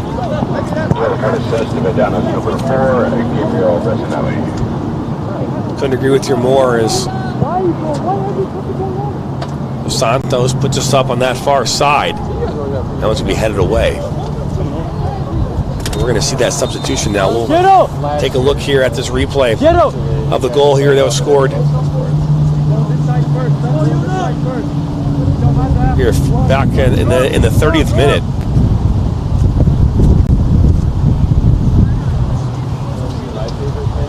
Yeah, so you're just going to see them get inside. It gets by. Block shot right there. Perfect bounce. Chest. One touch. This goes far. I mean, that's just one of those bounces that when you get a bounce your way, you have to capitalize right there. And, I mean, doing just that is Bethel. I mean, when they get something to go their way, they don't let those chances really get by you without having a great chance to capitalize. And now this is a shot. Well struck, and that's a beautiful save from Henrique. almost right on cue with when you get a bounce that goes your way, you don't let the opportunity go to waste. They don't let it go to waste there, but Henrique, what a save, diving over to his right. That's a big stop for a young goalkeeper. It's a big stop for a team in a deficit. If that gets by you, that could be not it, but that could definitely be a little nail in the coffin to be down 3 goals, and making it only 2 right now with that big save is tremendously, like, you can't even describe how big that stop was. It's his 3rd save of the game. None more important than that one. This ball comes in. That one's headed away. Now for a goal kick. What's your step? So we're stopping the clock. Is a player down, or clock is being stopped nonetheless? They're going to give him another corner. They're going to say the Crusaders hit that one out. It was close. It looked like multiple members of each team went out, but they're just going to give it over to Bethel. Looks like on the side. It's still a throw-in, it looks like. Yeah, so, I mean, it went on in the corner, so, I mean, we don't have the greatest view. No, we do not. We do not have the luxury of being in a 50-foot off-the-ground press box. One day here at Madonna, one day. Yeah, I probably won't be here when that day comes, unfortunately. But, I mean, it's whatever. Play the cards you're dealt sometimes, you know?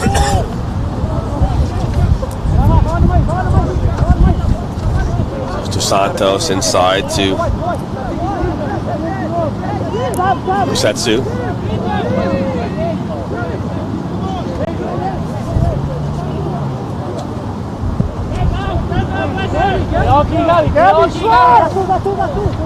I love the way Bethel's playing right now. You have that 2-goal lead. They don't look like they're urgent to, you know, force anything. They look like they're just fine with wait and see if the Crusaders can make mistakes. And I mean, that's what good teams do. They make you beat yourself. As much as Bethel may be beating the Crusaders right now, the Crusaders are beating themselves with some unlucky bounces, some mistakes opening up on defensive holes that Bethel's just taking advantage of, and that's why they got a 2-goal lead.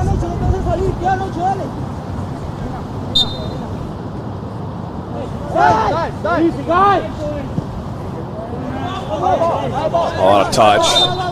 We'll give the throw in here on this near side to the Crusaders. You know, we've seen in my day, I've seen a lot of matches. I've seen a lot of moments where you could say, hey, you know what, a team just wasn't ready or they weren't up to the challenge.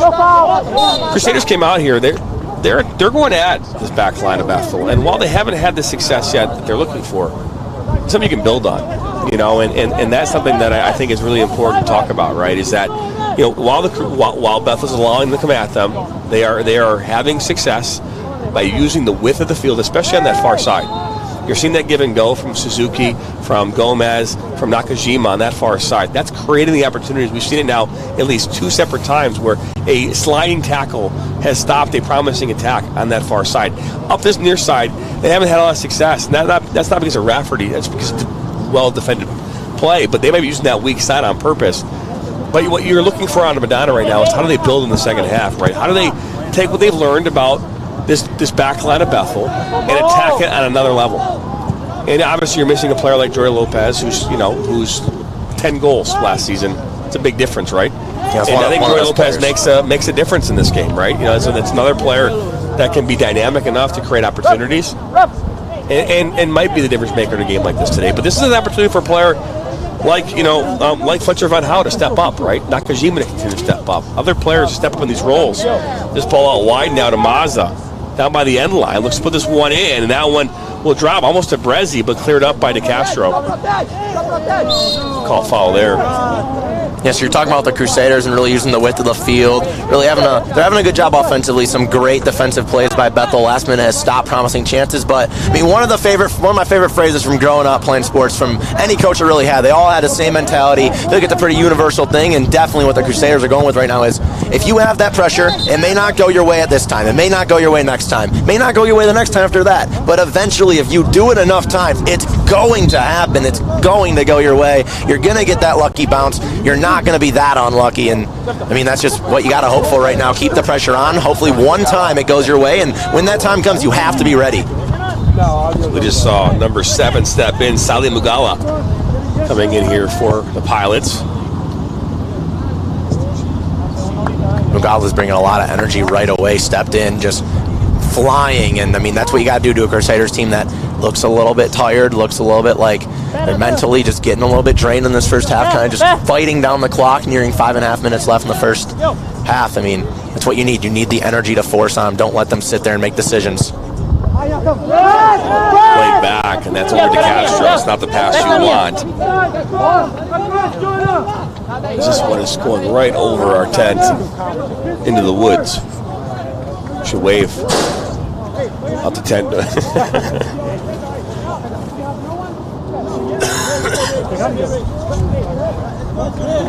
Here are, it's the 42nd minute.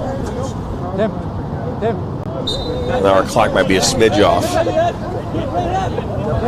Say it's 4:51 to go here in this first half. Right now, here the Crusaders, I mean, you want to get a goal before this happens. You don't want to go in to the half break with a 2-0 deficit. You don't want to go in with a goose egg on the board under that home sign right there. Definitely not what you want momentum-wise, but right now I think the most important thing with all this pressure is do not let them add 3. That's right. Sorry, that's a shot both. Now pulled down. I believe that was actually Toussaint, number 19. Well played by Bethel. That was one of those chances where they have it and you think to yourself, I mean, my jaw just dropped when I saw that ball control right there in the box, and that was a chance that I thought, you know, Henrique was going to have to step up big with a prime chance right there and keep it a 2-goal game and really keep it a game. So Nakajima will knock this one back. Now Gomez playing more of a defensive role here.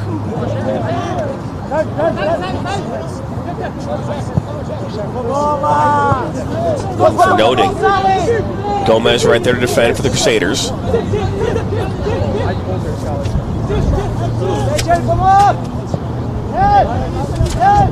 Noting, by the way, is a senior midfielder from Bad Hersfeld, Germany. You mentioned he was the NAIA Player of the Year for last year. 12 goals on the season last year, starting off with 1 goal and an assist in this first game of the season. Yeah, he's been phenomenal. He's been all over the place on both sides. I mean, proven to us why he's the Player of the Year. Oh, good cutback. Hugla, that was for Toussaint. And this one went top of the 18 and clipped up. We'll keep playing.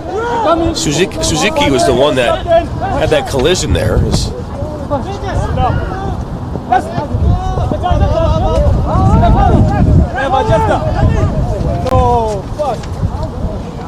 Just out of touch. A throw in here coming up here for the Crusaders, and Bressanelli.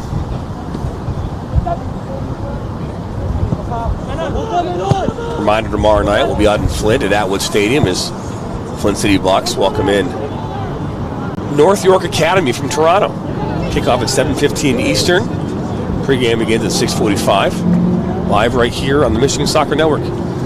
Flint City Bucks playing USL League 2. They finished as a national semifinalist this year in USL League 2, losing to the national champions Ballard FC from Ballard, Seattle. It's a neighborhood of Seattle. Some 2,234 miles from here. It's noting. Puts this one back. That's Dos Santos.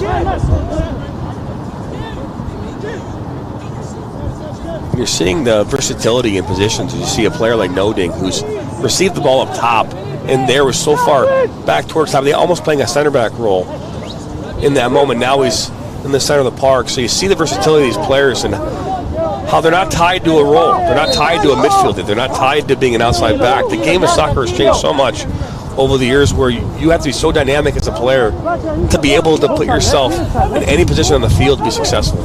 Yeah, I mean, you look at Noding, and you may look at the numbers and think, how did he win Player of the Year? And they're good. They are very good numbers. Not going to take that away, but they're not going to, make you think to yourself, holy cow, 12 goals, 20 assists last year, but already today with a goal and an assist. But it's not just the production in the stat columns, the things that you don't see in the stat sheet, versatility, leadership, and right now we're seeing him play all over the place. He's controlling whenever he's in a play. It seems like he's the best player in that play, and you can tell there's no debate that he's just dominating right now. So that's really what makes a player great, and that's what we're seeing right now from Tim Noding. Clock did come to a stop here again as we're resetting the clock to match Yellow card assist. Madonna's number 8. Janssen. No, that's a shot right at Henrique, and he'll make the save. Drop, boys, drop! Next goal is going to be crucial, and I mean we're in the last minute of this first half, and I mean you're probably going to go into the half down 2-0 if you're the Crusaders, but you got to go into the half, and the message throughout that little huddle's got to be the next goal is the biggest goal of this game by a country mile, because you're down 3 is a lot different than being only down 1.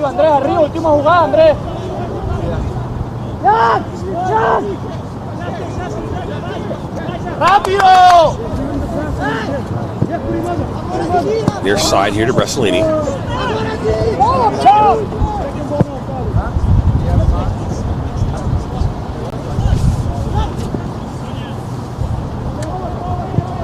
Saw Torres go for that one, and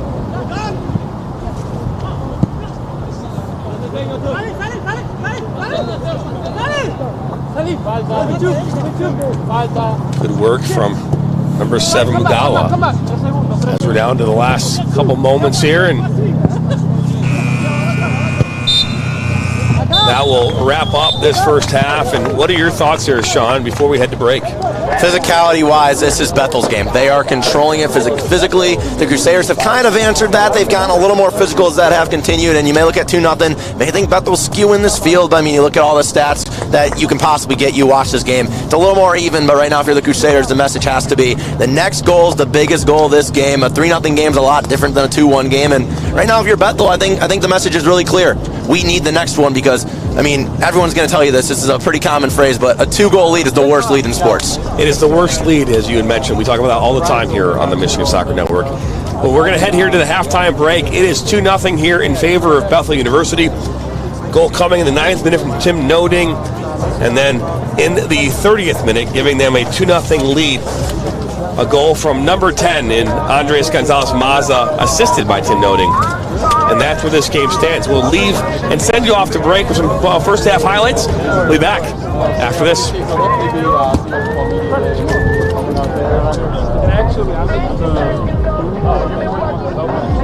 Yeah, so that's I'm really doing mainly. I want to do some conservative so I can think They're fucking tossing us around like drag.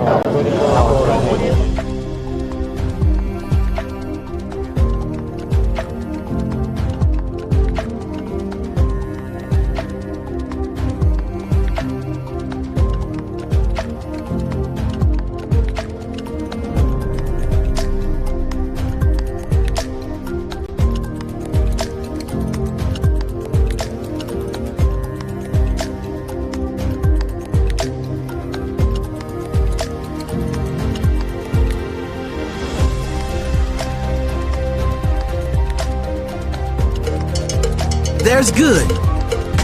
Then there's sticky, sweet, spicy, double your napkins, don't even share with your own best friend. General So Good. Introducing General Soul Sauce for a limited time at Buffalo Wild Wings. At Dort Financial Credit Union, we believe in fulfilling our members' dreams and care deeply about supporting our community. Without amazing partners like Dort Financial Credit Union, we would not be able to do what we do. And that's truly the backbone of our organization, is having those partnerships and community relationships. From supporting community events to our employee volunteers, we are passionate about giving back to organizations that are important to you and helping make our community a great place to live, work, and play. What makes Snyder Financial unique is that we're a family-run financial advisory firm. Our clients enjoy working with us because we're a family. We understand family and relationships. We absolutely find joy in building relationships with our clients. And we really want to help them feel educated and feel empowered with their planning. The level of service and commitment that we have to our clients, that's what we put above everything else. Snyder Financial, a proud sponsor of the Flint City Bucks.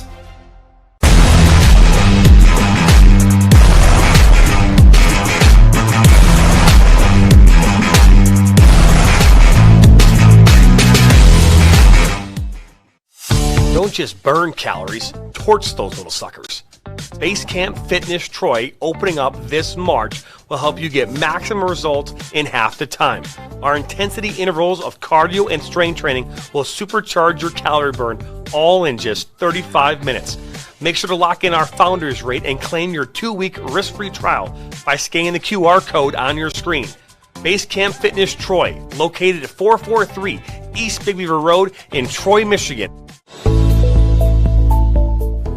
Granite City Food and Brewery has 2 Michigan locations in Troy and Northville. Serves made-from-scratch food, brews in-house beer, and even has brunch every Sunday from 9 a.m. to 2 p.m. To learn more about their daily specials or to book a private party, visit gcfb.com. Make sure you head over to Granite City in Northville at the corner of 7 Mile and Haggerty, or the Troy location at 16 Mile and I-75.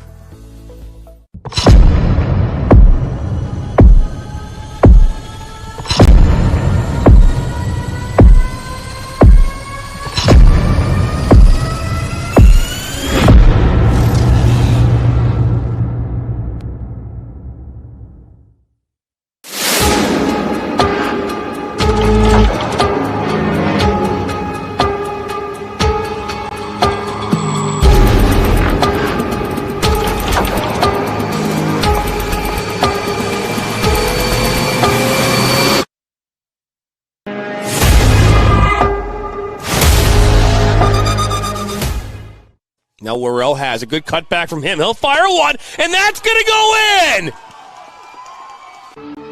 Their first uniform. Their first number. Their first teammate. Their first goal. Their first coach. We take great care in making sure their first isn't their last. We're so much more than a soccer class. Come play with us today at kickstarttoddlersoccer.com. I work in nursing home, I work in the restaurant, and I own my own food truck. And I banquet Huntington. I used to always look at that sign, come on, own your own home. So one day I just said, okay, I'm gonna go talk to the banker. And he didn't tell me, no, it's not possible. He told me anything was possible. And that made me feel good. Hi, I'm Veronica, and this is my banker, Roger. He's awesome.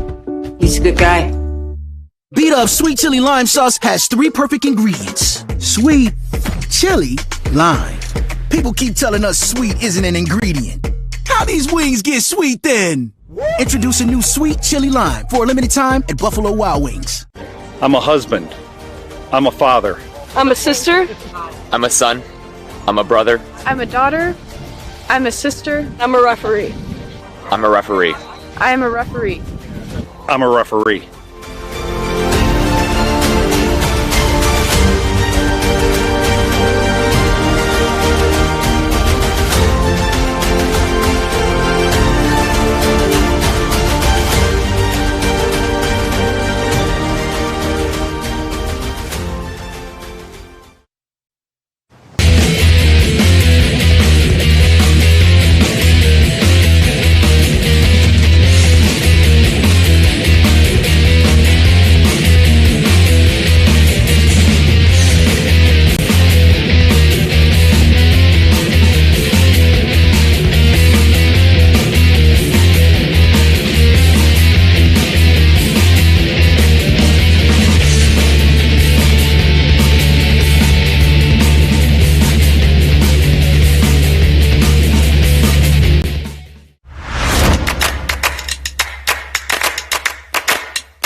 Don't just burn calories, torch those little suckers.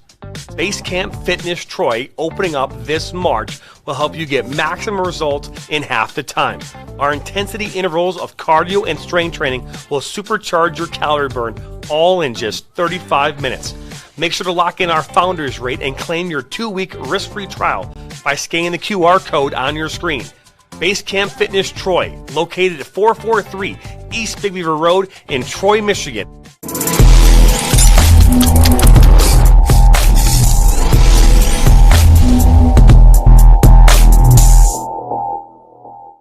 Clubs love Ollie because it helps them manage their club and accelerate the development of their coaches and players. Every soccer club talks about their focus on development, but nobody actually measures it until now. We've developed the capability for every one of your teams to easily capture pro-level game stats in real time using a mobile phone. It's one thing at the end of the day to look up the results for your club, but how valuable would it be for directors to actually see how each team played? How well did a team possess the ball and control the game? How well did they create dangerous chances inside the box? How did your top players perform? And how is each coach improving from week to week? Ollie provides this powerful data through a club dashboard that shows club results and lets you drill down into any game or player. Ollie also includes team and club management that lets you communicate instantly with coaches, parents, and players, and lets directors see every club event so they can easily coordinate visits to matches and training sessions. It's got everything you need in one simple app. Reach out to us to get your club started today. Every small business has expenses as it grows. Whether you're a farmer, a wedding planner, or anything in between, PFCU can help. With a suite of business services, we can help build your business.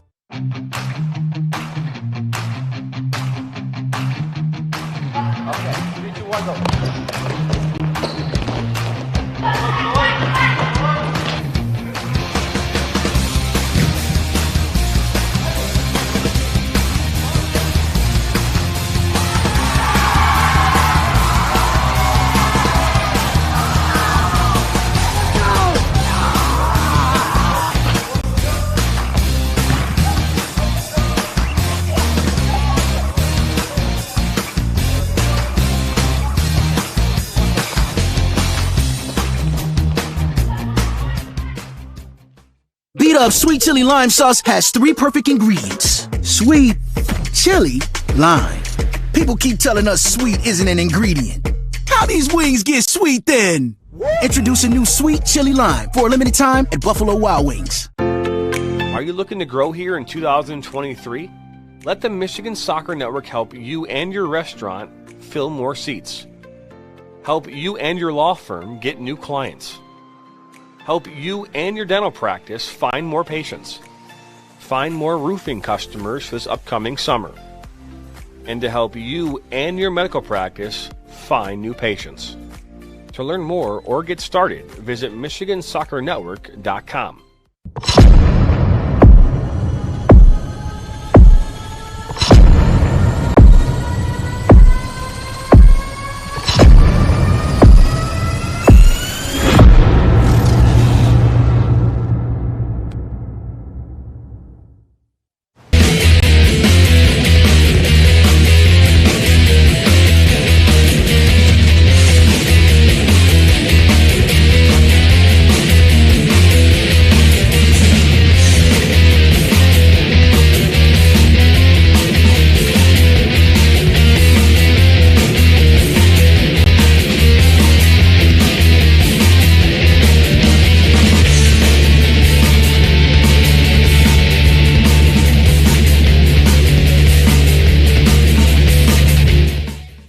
Every small business has expenses as it grows.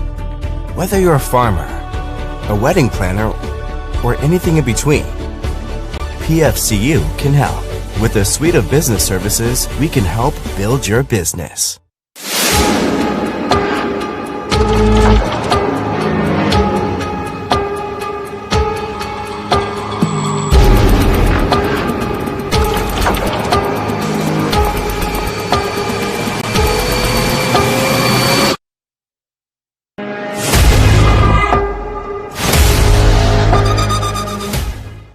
Now Worrell has a good cutback from him. He'll fire one, and that's going to go in! Since 1936, Dover has been specializing in doors for your home. Do you do garage doors? Dover does it. The area's largest selection to meet everybody's style and budget. But do you do entry doors? Absolutely. From steel, fiberglass, wood core, we have the look you'll love. Dover does it. How about storm doors? Of course, we have them all. Steel, aluminum, glass, and the very popular retractable screen. Dover does it. Were you going to ask about interior doors? Why not? You know it. Whether it's a hanging door, bifold door, sliding door, special shapes and sizes, Dover does it. For all your door needs, installation or service, trust the experts. We've been delivering quality for over 80 years. Dover does it.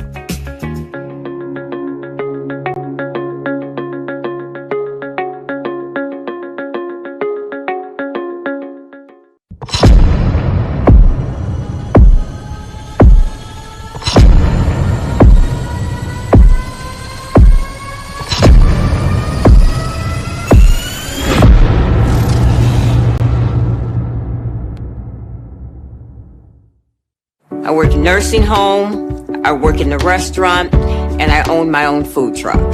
And I banquet Huntington. I used to always look at that sign, come on, own your own home. So one day I just said, okay, I'm gonna go talk to the banker. And he didn't tell me, no, it's not possible. He told me anything was possible. And that made me feel good. Hi, I'm Veronica, and this is my banker, Roger. He's awesome. He's a good guy.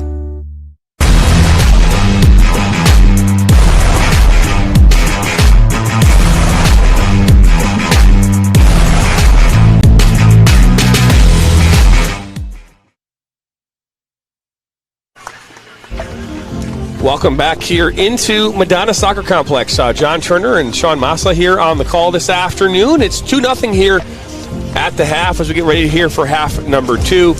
And Sean, we mentioned this a little bit here towards the tail end of that first half. The reality is that the 2-0 lead is one of the most dangerous leads in all sports, except football. I don't know if 2-0 counts in football, but every other sport, or basketball, or baseball, but every other sport except those ones we mentioned, I think it would be a tough lead. So here's what's going to have to happen, right? The next goal is the one that decides this game. I say that all the time in a 2-0 game. What we're going to need to see out of Madonna is they got to come out here and find a way to get one back. If they do that, then this game is a whole new game. If Bethel comes out and scores a goal, it could be the nail in the coffin.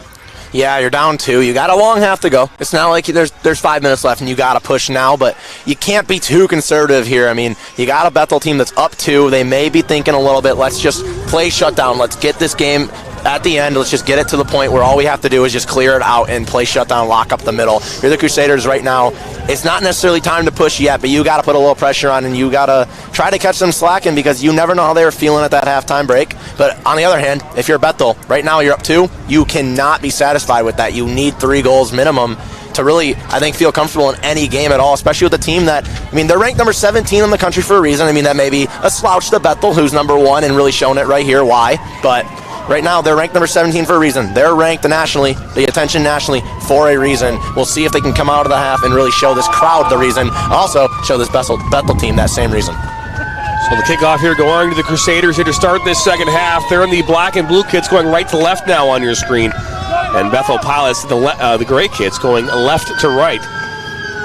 As the Livonia Fire Department going off there in the distance, making their way, I assume, to an accident somewhere in the construction zone season cone area here everywhere.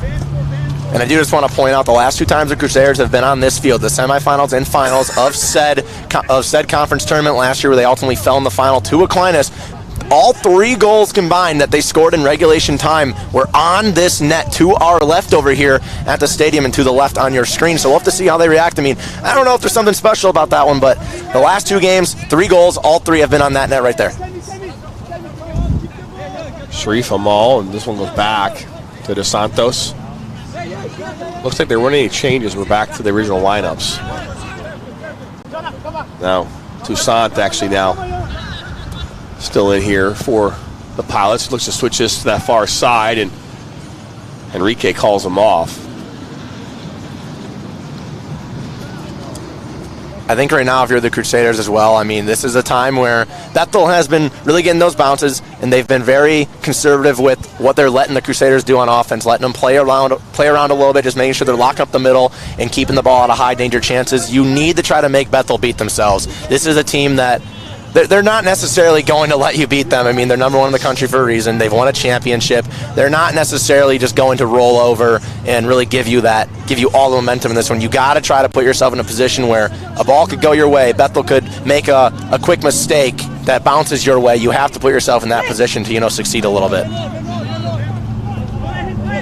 That's a foul right there. Is a continuing fouling here from the first half. Nakajima, the one that went down. 11th foul here of the game against the Pilots. It's Gomez. Bressanelli. This one might deflect out on that far side. Rafferty. That one will go off for a goal kick. Good job right there by the Bethel defender to kind of shield off. He knew that one was out on the Crusaders. Don't want to let them get a chance to try to cross in the middle, try to keep it alive. Just give yourself a chance to just regroup, stop play a little bit, let that clock milk, because you're up 2 right now. Obviously, you want the next goal. You want to stop them from making a 1-goal game, but milking the clock is definitely going to be, just something that if it's going to happen, it's going to happen. So be it. No, this is an opportunity. You're down 2. It can't get worse. I mean, whether you lose by 3 or 5 does not matter.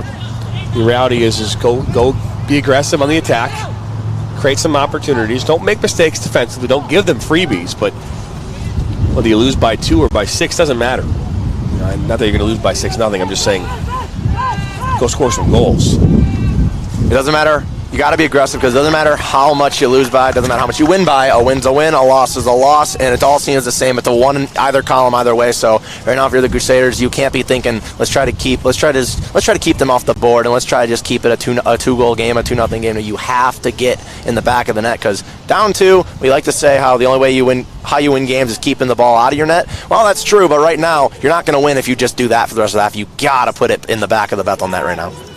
Now noting it's his first touch here in the second half. That's for Mazza looking for Toussaint. Toussaint now, 1-on-1. He'll put one up and over. A good opportunity there for Toussaint and the Pilots to go up 3-0, but not a good attempt there from Toussaint. Yeah, great job getting past the back end of the Crusaders right there. Nice stretch. Just got by the defensive backs, and it was a great chance, but almost capitalized on it. Just airmailed it a little bit over the left crossbar. Bressanelli up that far side looking for Rafferty. This one actually go out for a corner kick. That's only the second corner here of the match for the Crusaders. It's knocked out by Lauren Cato. Didn't take a great bounce right there for the Bethel defense. They were trying to put that one over on the side, it looked like, and just took a really weird bounce with the spin on it, and it goes for a corner. So it's not the mistake. That's a textbook mistake. It's not what you wanted. It's an idea, but it's not what you wanted to do. And if you're the Crusaders, what's the name of the game? It's capitalize on mistakes by the other team. You have to capitalize and at least get this one to be a scary situation that makes the Bethel sideline and Bethel team, Bethel fan base, all the above hold their breath. Bressanelli will put this one in. It's driven inside. I think Toussaint's the one that got ahead on that as it makes its way out here to Kokaketsu. Talked about got to capitalize on that corner, and capitalizing is not what they did right there. A quick, easy out for this Bethel team, and right now you're the Crusaders. You got the ball still, but that's a pretty big bullet dodge by Bethel. Foul there once again on Nakajima. Not that one right in front of us, so we're seeing it up close and getting a really good view of it. And if that's how it's been all game, this Bethel team's not trying to disguise the fact that they're going to be physical, because 2 hands on Nakajima's back, just absolutely extending him, putting him to the ground, trying to rattle him a little bit. And so far it's looking like it's working. They're playing a little timid. Crusaders were tired in the first half, and they got a little energy here in the second, but how long is that sustainable? It's a good question, and based on the amount of yellow cards that they've already received, 4 in the first half alone, got to be careful, because you don't want to have players get red cards in game number 1. Kokaketsu. Oh, that's an opportunity right there. That's Sabrasso, and that one goes wide. Now for a corner. That's going to be the 7th corner of the night here for the Pilots. What a play defensively to block that shot, because that was an opportunity I was getting ready to say. I was getting ready to mark a goal right on a little stat sheet right here, because that was an absolutely beautiful opportunity, a beautiful touch to go from the left to the right, get yourself a little bit of space, just extends the leg, gets a piece on it, and what did we say earlier in the first half? Get in lanes any way possible. This ball coming in from Amal, Sharif Amal. That one came in, then right back out for a throw and is now noting. Ketsu, that one's a shot that's up and over from Miguel Martins. The 11th shot here of the match for the Pilots. You know, aside from the Tim Noting goal earlier to open up this one, which was a little bit towards the edge of the box, a little bit of a weird angle. I mean, a lot of traffic in front of Henrique, so can't really blame him on that one. Didn't even have time to react. But outside of that, everything that's been outside, he's done a really good job, A, stopping or at least B, tracking down and being there in case it does get on target. So I think for the Crusaders right there with that shot coming from well outside the box, you're comfortable with those kind of shots being taken because he's proven in the net right now with Henrique that he can stop those shots. So we'll have to see what their method is here and really how they take a defensive approach, because in the first half, I mean, the Crusader team was really about just putting pressure on Bethel at all times, and now you can try to take the Bethel approach and let them play on the outside a little bit and be comfortable with giving them that. So throwing on that far side from Bressanelli into Gomez. This is a moment when you need your big-time players to step up. Gomez, Suzuki. You need a big goal, and you need a big name to do it. You need someone to get that spark going for your team. When down 2-0, Bethel's controlling it a little bit. You haven't had any real pressure in this half already in the short time that we've been playing here in the second half. So you got to see who's going to step up, who can give you that little momentum that you need, and really try to make a play, because right now it's time for a big player to make a big play. So free kick coming up here for the Pilots. First foul here of this second half against the Crusaders. Settled down by Noting. It's a good tackle from DeCastro. What a defensive play right there from DeCastro. Really breaking up that opportunity. That's what Bethel did a lot in the first half. So Crusaders right now looking like they have the Bethel formula. Oh, look at this. Is Fletcher Van Howe. Can he get there? No, that's great defensive work there from Dos Santos. I was talking about this with a few of our peers here during the halftime right there, as Howe's down and be very slow to get up. If you get hit like that, you have to get up right away. I know it may hurt. I know the wind may be knocked out of you, but staying down and showing that you're hurt, showing that you're hurting physically can give this Bethel team just that little mental edge. You need to get up and let them know that you're not phased, because right now Bethel sees you down, they're going to keep going after you. They know that, hey, if we hit them and we make contact with them, they're going to go down, going to give us a chance at an odd man. So a free kick coming up here for the Crusaders. Saw Suzuki put one in off the crossbar, safe from Nihas back in the first half. This one's a little bit farther than that one that we saw in the first half. That was near. See if he can do something, put it in a dangerous spot. Puts this one right in the box. He'll head on that. Not a bad look, as that was Brune that got a head on that. Count that down as a shot that went just wide. You know very well that Bethel was holding their breath right there over there on the sideline. Can't see them due to a little bit of a obstructed view, but from our spot right here on the sideline. But you know that they were holding their breath on that one as Jan Brune went up. That was close, and there's a ball that nearly takes me out, but it's okay. I'm still in one piece, I think. Jeez Louise, hit our makeshift press box here. Is foul just called there against the Crusaders. Are you okay? Oh, I think I'm in one piece. We can't show anyone that we're weak. Mentally, get right back up if we get hit. Mentally, maybe a little bit scarred, but that's okay if this Crusader team can come back for me at least. I'm okay with taking one for the team. On that far side, settled down by DeCastro as he finds Bressanelli.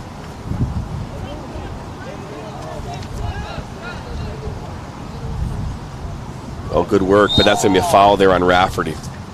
Yeah, pushing and shoving a little bit there in the corner. And, I mean, when you're cornered in like that as a Bethel defender and it's looking like Rafferty could steal it, have a beautiful chance, I mean, hit the ground, try to get a whistle blown, and it's exactly what he did right there. Not a lot of forceful contact from Rafferty necessarily, but enough to get the whistle blown, get the play dead, and milk that clock a little bit more, as we were saying. I mean, that's what you got to try to do. Back underway as Amal puts his one up towards Noting, and that one's not going to drop. Pressinelli. Suzuki. Got to capitalize right here. You got a chance. His right foot. Suzuki, that one deflects. Now one is going to go out for a corner.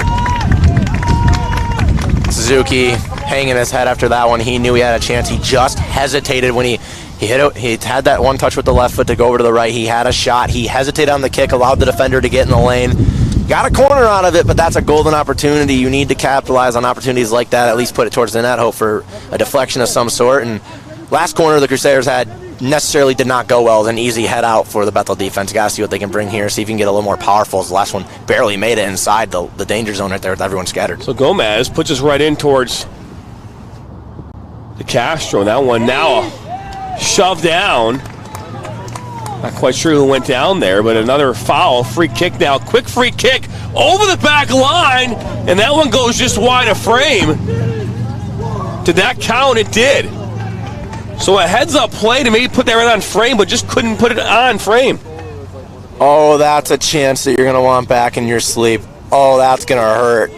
That, I don't want to say it with over a half hour left in this second half, but those are the kind of moments that can really change a game and cost it, and that's your chance to get back, and just missed it right there. Had to rush it, catch him off guard, but oh, that's a nail biter, and that definitely, it does not feel good. He's now Toussaint, and he'll go down here fouled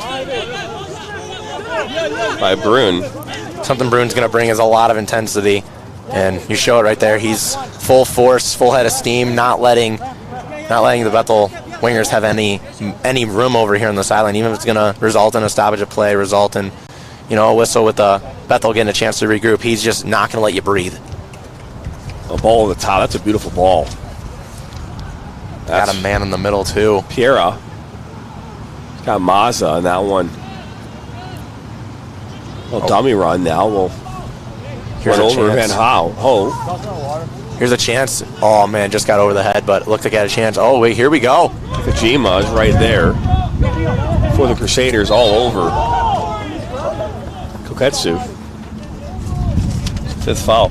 But something that I had a chance to talk with Mark Zathi about here earlier, and we talked about Madonna and talk about how this is an opportunity for for the MSN audience and for those who are watching in Indiana right now to talk about Madonna and this program. You have the number one ranked team in the nation coming to Madonna here in Livonia.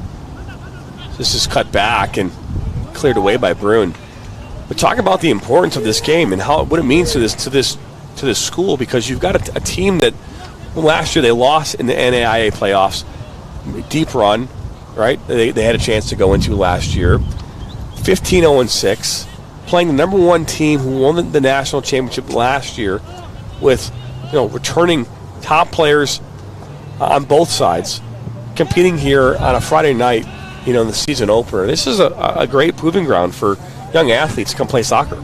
Yeah, so what I've noticed here is in my 2 years here so far, Madonna entering my third, as one of the most consistent sports teams, one of the most consistent programs that we have here is our soccer team. They're always good. They're always competitive. It's kind of in that when you talk about a team and you talk about, that attitude that a team has and that culture that a team has built, and the Crusaders have built that. They've just been a little bit under the radar in terms of, national attention, getting that attention when you're needed to get your name out there, put your name out there in terms of recruits wanting to come here. I think it's a big opportunity for the Crusaders to at least prove that they can hang with this type of team in Bethel, who, we're seeing right now is proven why they're the best team in the country, arguably, coming into this year, too. To hang with them and prove that you can play with them and at least be in the same field and not be absolutely embarrassed is big for not only your program now, but your program 3, 4, maybe even 5 to 6 years from now. A ball at the top from Noting, right into Enrique's hands. But I think there's a common misconception about, where a player should go play soccer in college or go play sports in general. There's a lot of schools across this country that four-year universities like Madonna, that compete at a high level night in and night out when they're on a soccer pitch like this. And players choose to go sit on the bench at a Division II school or a Division III. And you can't develop really if you're not getting minutes. Yeah, that's one thing that's fundamental about soccer is you got to be on the field in order to play and to learn to get the experience, especially at the college level, right? And so getting players on the pitch at this level, if you're looking to play at the highest levels in the country, Division I, right? And maybe your pathway is through an NAIA school like Madonna or Bethel, right? And prove that you are worthy of, as they're going to stop the clock here.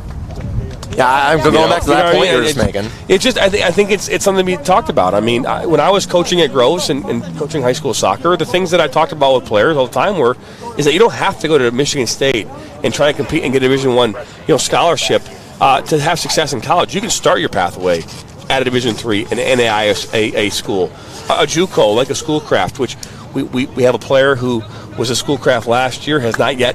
Not on the up and up quite yet. We can announce it maybe later on, but the reality is that player was in Schoolcraft last year. Now they're here, so there's opportunities all across the board for players to play at a high level. Maybe starting their pathway here, or this is their destination. It's not they come here and they play 4 years and they move on. So I think something to be said about that. And that's the same thing I think for any NAIA school or JUCO that's looking to find players. Is you don't have to go and sit on a bench at Division II or III, or even I for that matter. Come here, show yourself, prove yourself, play some soccer. Yes, not only do I notice a lot of kids I know that out of high school or kids that I went to high school with that are now committing that maybe were a few years behind me, is a lot of kids I've noticed throughout any sport really get caught up in that NCAA title. And while, yes, you love to go play Division I, that's what you want to do. But as you were saying, it's kind of the approach as well with baseball is go get playing time, prove yourself. Ball drops right here to Torres. He puts it right back into the 18, and now Dos Santos puts a head on it. I feel like that was one of those communication errors you see early in the season, as had a beautiful opportunity right there to put it right across, and he did, and nobody went. There was absolutely nobody that way. Nakajima into the 18. He'll go down. No, they're not going to call that one. That contact. As much as you want to see a penalty there, you're not going to see that called most of the time. I don't hate the no call right there. If you're the Crusaders, obviously you want that. It can be a big turning point. But and honestly, Nakajima probably sells it if he doesn't do what he did there. If he makes that contact and falls, but the extra, lifting his legs up and kind of going down like he got hit by a bus, that doesn't always work. So that's the one thing unfortunately about the way soccer has changed here over the last number of years is when you dive like that, you're not going to necessarily get what you want. Sometimes you might get a yellow card along the way as well. Yeah, I mean, I like to let the boys play kind of mentality. If it's not blatant, it's not completely aggravated, completely just flagrant. I don't mind letting the boys play. You never want a sports game to be decided by refs and decided by, penalty kicks and decided by stuff that doesn't necessarily involve skill. You want to see the best team win, and so that mentality as an official, as a fan. I mean, I'm always a fan of let the contact play itself out, see what happens. Let the boys play, let them battle. That's what sports are all about. You're shooting us 2-0 here. A 9th-minute goal from Tim Noding. And a 30th minute goal from number 10, Andres Gonzalez-Maza. So all the scoring here in this game is just played up towards Henrique, and he'll collect it. So no goals here in this second half.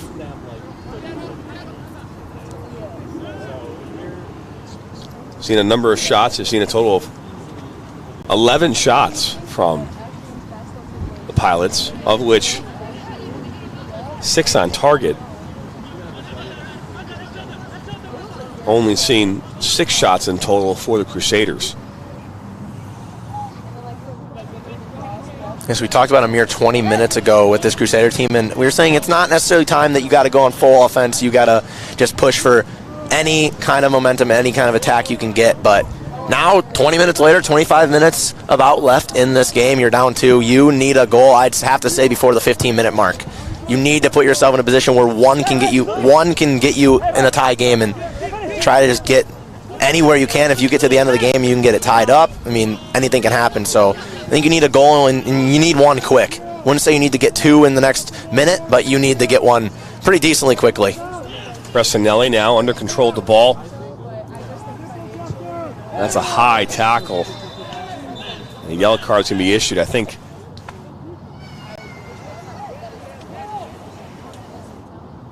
As Gomez has got the yellow card. His first yellow card here of the season.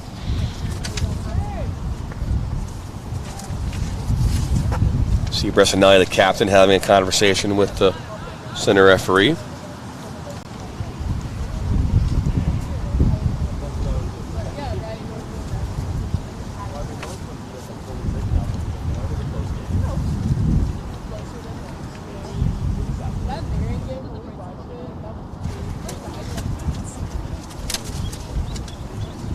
Don't forget, it's your first time stopping by. Hit that subscribe button. Doesn't cost you anything to hit that subscribe button. All of our games are available on demand or live. And stay that way forever. Or until YouTube takes them down. Whatever happens first. It's Toussaint. Still on the ball. Mazza. Back to Toussaint into the 18. Ball at his left feet. He'll cut back. And play it back to Piera. One back by the Crusaders, but now Bressi. Out to Noden. Sorry, let's go. I'm sorry, Mazza. And picked up by Henrique. See if the Crusaders can try to tilt it a little bit. Bethel seems like they're controlling a lot here. Well, the Crusaders, whenever they've crossed the halfway point of the field, as they do right now with that one, trying to get behind the back line, it just seems like Bethel just shuts it down and goes the other way. So if you're the Crusaders right now, you need to get some sustained pressure. And you're down 2 goals. You need the pressure. You need something.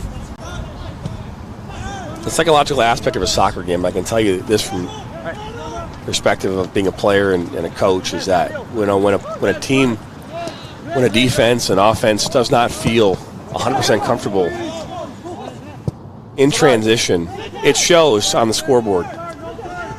Not only in what you let up, but also how you try to attack the game, right? And right now you're seeing that. You're seeing a team that's players that are down right now. You're playing in a situation in a 4-3-3 where you want to see your defenders release and get high and wide, right? And you're not seeing that as much in the second half. Rafferty got really high in that first half. Haven't seen him much involved in the second half. And then in the first, and then also here on this near side, we talked about Nakajima was very much involved here up this left side in the first half. Now, while granted, he's been taken down quite a bit, you want to see your wingbacks get higher up, more involved in this. And right now, I think it's a sign that there's a little bit of timidness in this defense to the Crusaders as the clock will come to a stop, due to an injury. But you want to see less timidness, right? You want to see your team, not afraid to let a goal go in, right? And that might just take some time, whether that be through the course of the season, the rest of this game. Where you're not afraid to let a goal go in. You can't be afraid to let goals go in. That's where that mentality will actually come back to bite you. You're getting a little break here for the guys, and I mean it's big for both teams. Obviously, Bethel's playing in a shutdown role while people may think it's easy, and while you're just trying to shut it down, you don't necessarily have to put a lot of pressure on, and mentally it takes a little toll off you. But it's still extremely exhausting to play that way because you got to think thoroughly about everything, as an injury is gonna give a little bit of time for the Crusaders as well. I mean, who have looked absolutely gassed in the last 5 minutes. Bethel's just all over them. So Nakajima will put the captain armband on Suzuki as Bressanelli stepped off.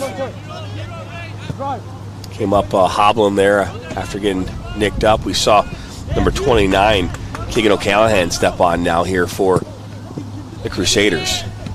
Yeah, we've seen a couple Crusader players come off and seemingly looking like they're just cramping up, and so you're going to get a lot early season, is you're not used to necessarily playing at this high intensity, is your body's going to take a little bit of time to get used to, and I think that's the second Crusader we've seen have to leave with a little bit of a cramping issue. We'll hope that's exactly what it is right there, as the athletic training staff's going to go over and have a look at Bressanelli.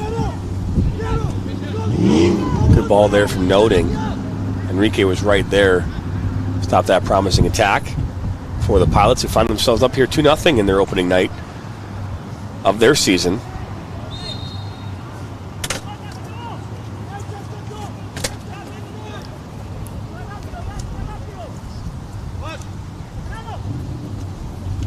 You're the Crusaders. You need pressure. I believe I'm going to go off a limb here on top of my head from just watching the game. I don't think they've had pressure at least even near the box over on the Bethel end in, I want to say 9 minutes. I want to say since the 30-minute mark of remaining in this game, they have not had anything, or sustained at least, pressure. A good cut inside. Nakajima, he still has it. Oh, falls right to him, wide open look, and that's saved by Nihas. Best opportunity here of the game. The bounce you got to take advantage of. Rafferty back post. But that bounce just, as we saw in the first half with Mazza, as he scored the second goal, that ball kind of bounced right to his feet. Same thing happened there for Nakajima. Just unable to put it past Nihas. Yeah, those are the chances you got to capitalize on, and that's a great stop by Nihas. He got in the perfect position, and that ball just, he didn't even have to move. He was in the perfect spot, and that's just technical sound right there from a goalkeeper of a really good team that's experienced. And you get those bounces sometimes, as we saw with the young goaltender over for the Crusaders and Henrique. When you get those bounces, sometimes you're not ready for them if you're younger, but when you're more experienced and you've been around a little while longer, those bounces don't catch you as off guard, and we just saw it right there. And Suzuki will bring this under control here on this near side, and that one will go wide of goal.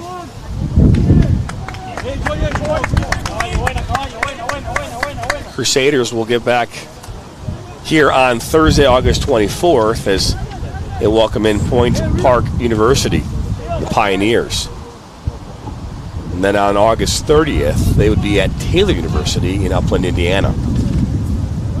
And back on the 2nd of September, they'll be at Goshen College here at 2 o'clock on Saturday the 2nd.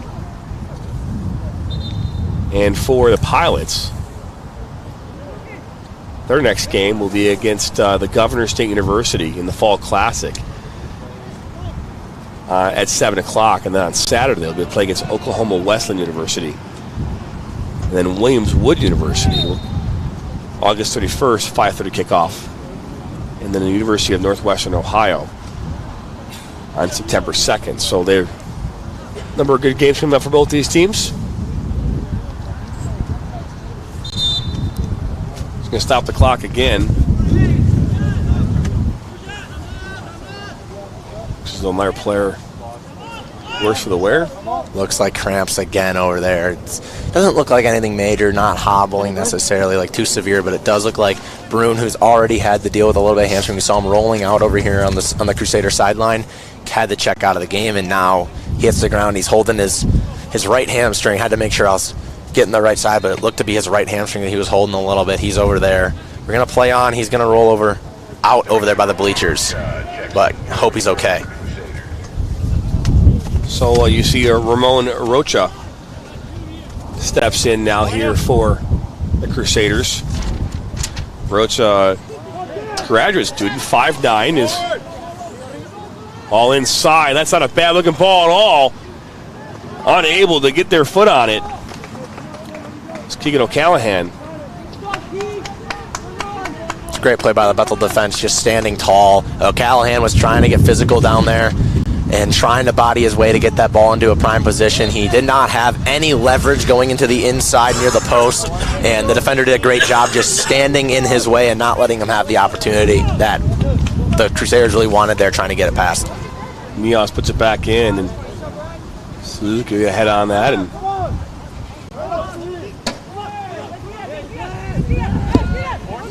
going back to Nihas. Sometimes takes teams longer than others to figure out is execution, right, and finishing. You know, that last component, you know, of a good pass, right, is the finish, right. Tends to elude teams in a lot of different ways. It can happen where a team can start off pretty hot and score a bunch of goals to start their season. You think you know it, but then you don't, and then you go through a drought. So, you know, right now, that's something, what that last touch right now is what is eluding the Crusaders. And you're not seeing a ton of opportunities being created by, you know, the Pilots. In total tonight, they've only got 11 shots, you know, with 6 on target, 2 goals. So it's not like we're looking here like seeing a shootout with a bunch of opportunities being created. What we've seen so far in this one, you know, Sean, is just a lack of execution from the Crusaders. And it's honestly, it's not just in the final third, it's really in the middle of the park. Middle of the park right now is their biggest struggle. They're trying to play some direct balls in the back line of Bethel. That's a struggle for them. Bethel's got a really good back line. Playing balls over the top is not going to be an effective way to win this game or to score goals. You got to do it through possession, right, and through the width of the field. Switching up the point of attack, strong side, weak side type balls. You're seeing it from Bethel here, right? You're seeing them going from one side to the other.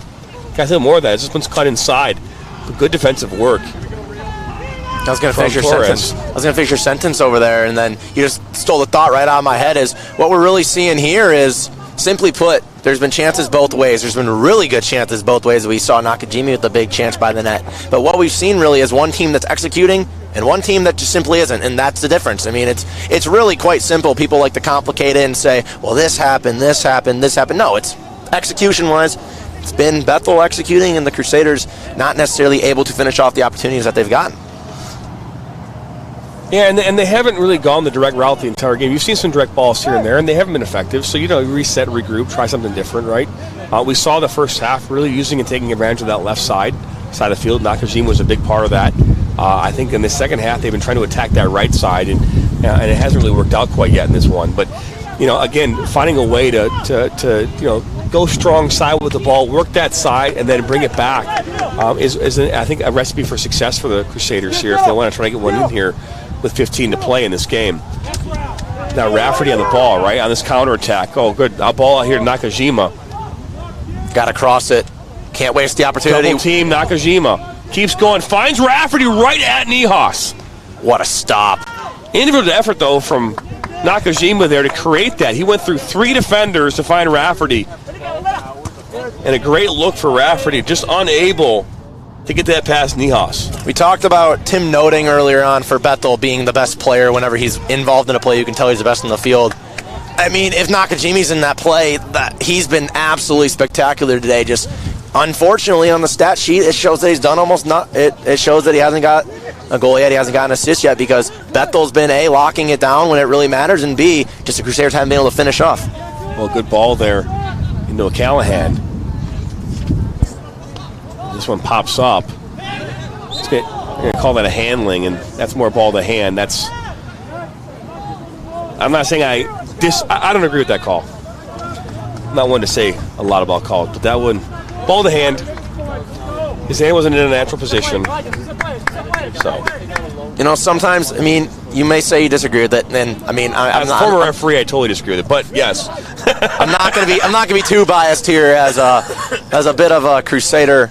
As a Crusader broadcaster and a Crusader fan, because ties to the school going here, being part of the nation or the community, but those kind of calls, I mean, it's kind of granted when you're up 2-0. You're gonna get those calls that go your way when you've proven already you're up 2-0 with 14 minutes left in this one. You're controlling the game. You're locking down the Crusaders. You're gonna get those close 50-50 calls. They're gonna be leaned your way more 60-40. So while you may not agree with it, you have to expect it if you're the Crusaders that it's not gonna necessarily go your way until you prove it that it should go your way.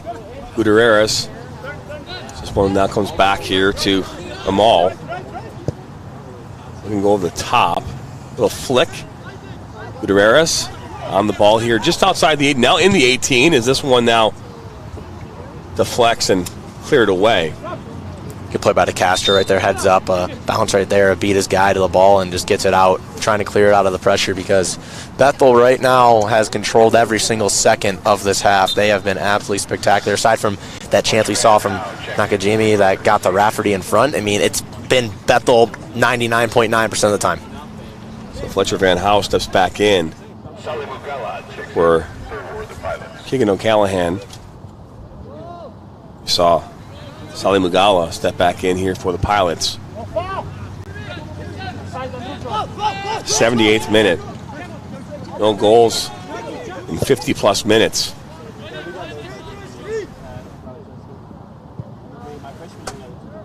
+40 minutes, that's too much.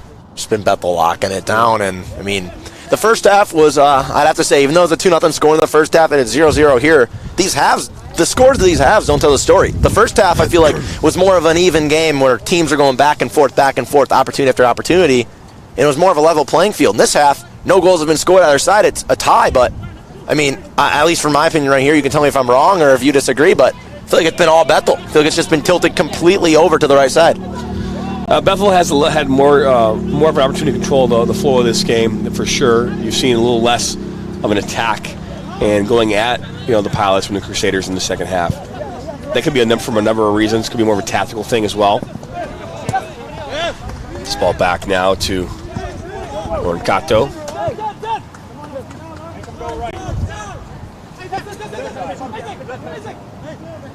As the game starts to settle down and teams figure each other out, and something that we saw in that first half from Bethel and the Pilots is that they were okay with allowing the Crusaders to come at them a little bit, right? And using that as a way to kind of, create opportunity, right? There's a lot of teams that will attack another team defensively and force mistakes. This ball was intended there for Van Houw and unable to get that one as it goes back to Niehaus. Yeah, they're just trying to get it beyond the back, try to get those stretches and try to get it past, and they haven't been able to. The defense for Bethel has been doing a great job, not letting them stretch the field and not letting them get those long plays that just get an absolute rush going. They've been really good at shutting those down all night, and that's why you haven't seen a lot of, grade A opportunities, as you would call them, for the Crusaders on the offensive side of the ball. Yeah, and again, when you're talking about taking on the number one ranked team, in the country, there's something to be said about that. And while some players and coaches will say, hey, we don't pay attention to that kind of stuff, the reality is that you do. And, the psyche of a player is something that, it's hard to explain, right? You know what I mean? So the reality is that these players understand who they're playing against. They understand they're playing against the number one ranked team in the country. And some players can rise to the occasion, some players don't. Not saying that the Crusaders here did not rise to the occasion, because that's not the case. They've played pretty good soccer, and you have to argue, okay, on that corner kick, maybe there's a defensive miscue and for understanding their role in that moment. That's really the only mistake you could see. The second goal, I mean, just a lucky unbounce, or the lucky unlucky bounce, right? As it has been said, when that ball bounces back to Mazza and he has a point blank range shot on Enrique. You can talk about and argue about whose fault it was, but I don't know if you put blame there. Now, granted, I'm not looking at the video like maybe the coach would look at it and have the build-up, but what you're looking for out of Madonna here in the Crusaders is looking for them to find a sustained attack, something where they can go at it, dribble the ball, create space, create opportunity, and find a way to put some quality chances on target. That's something they've been able to do here today. No, they just simply have not had a lot of sustained, if any, sustained pressure at all. And one thing I've noticed from Bethel here is we're under 10 minutes remaining in the second half, still a 2-0 game in favor of the visitors. One thing I've noticed with Bethel is they do all the little things correct. I mean, you can look at it and you can just be like, oh, 2-0, they're winning a game. But when you really take a deep dive into it, all the little things that you need to do to win games, I feel like Bethel's doing. Physicality, smart plays, getting in the lanes, shutting it down, just clogging the middle and not letting anything get into high danger areas. I mean, Bethel's they're proving why they're so nationally touted and why they won a championship last year, why people think they can do it again potentially. They're not showing any type of hangover.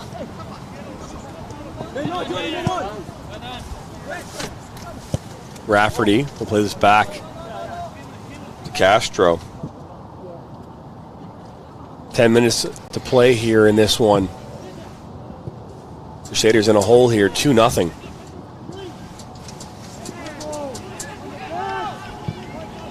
This one cleared out and throwing coming here now for the Crusaders on that far side. Yeah, saw right there the physicality. You might have saw that get called in the first half when it's a 0-0 game, but I mean, it's become a 2-0 game. I think the officials are taking notice that Bethel's all over the place, and they've kind of started to swallow the whistles a little bit, and they're going to say, hey, if you're going to come back, you got to do it yourself. We're not going to give you any unwarranted help, and if you're not going to make the plays yourself, there's not going to happen.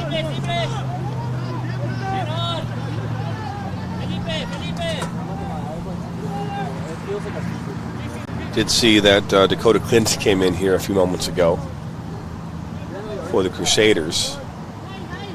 Rafferty knocks that ball on that far side to Castro, and now Clint. Looking for Nakajima, and that's cleared away. Easy telegraphable right there. I mean, Bethel knew entire time where that ball is going to end up in the middle. They knew exactly that they were trying to get it over there in the middle and try to get a touch to go to the outside, and they telegraph it perfectly. They hit it. They get it out of the way, and now they're going on the other side. That's once again, the little things, knowing what's going to happen with a play before it even happens. The great players aren't just necessarily great with the ball in their control. They're great without the ball, and that's exactly what Bethel's been doing all night.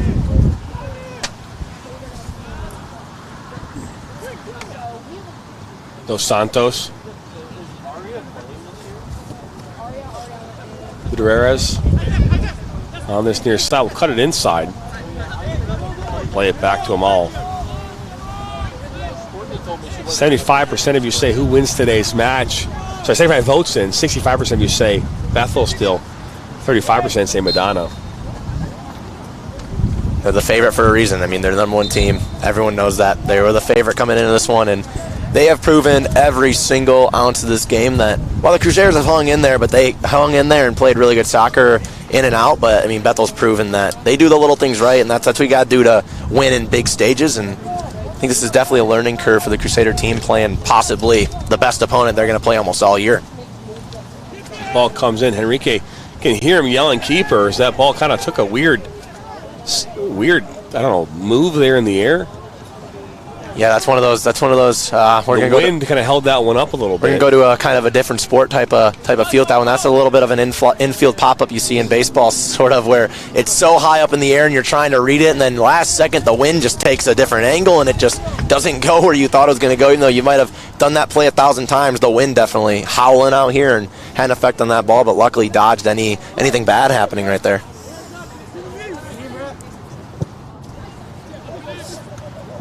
A little flick over the top as Mugla will run out of this, and Henrique will clear this open over the woods here at Madonna Soccer Complex.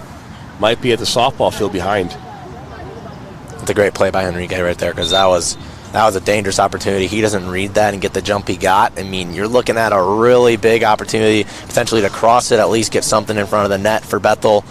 And, I mean, we're nearing the 5-minute mark left. I mean, you can say Bethel's just at this point trying to close it out, but that third goal would have just been, hey, we can cruise now, cruise control time. It's Noting now on the ball. That was Kosetsu as this one comes into the box right there, top of the 18. Gutierrez. That one's deflected or blocked and cleared up here towards midfield. Looks like it was blocked by De Castro and cleared by De Castro, so just in the right place, right time. And now you got an opportunity. You need one right here. Nakajima, net by contact. Van Hou now on the ball. Nakajima slow to get up. Switch to that far side. Looks like that's Clint. Nakajima still down.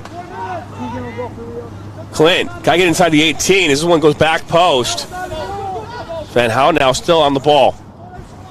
Looks to get it by Gutierrez, and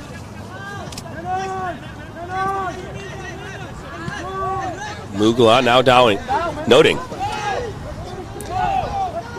Noting up this near side, looking for Mugla. Henrique comes out. He'll shield this one out for a goal kick. We're going to see O'Callahan come back on now. Looks maybe this is for Nakajima. It looks like he's just having a little bit of problem with the legs. Took a hard fall there. He looks to be okay, walking off on his own willpower, but might just be, we've seen this so far. I'm not definitely at all an athletic trainer or anyone with any expertise on that, so my opinion doesn't really matter, but it could just be a little bit of a cramping issue.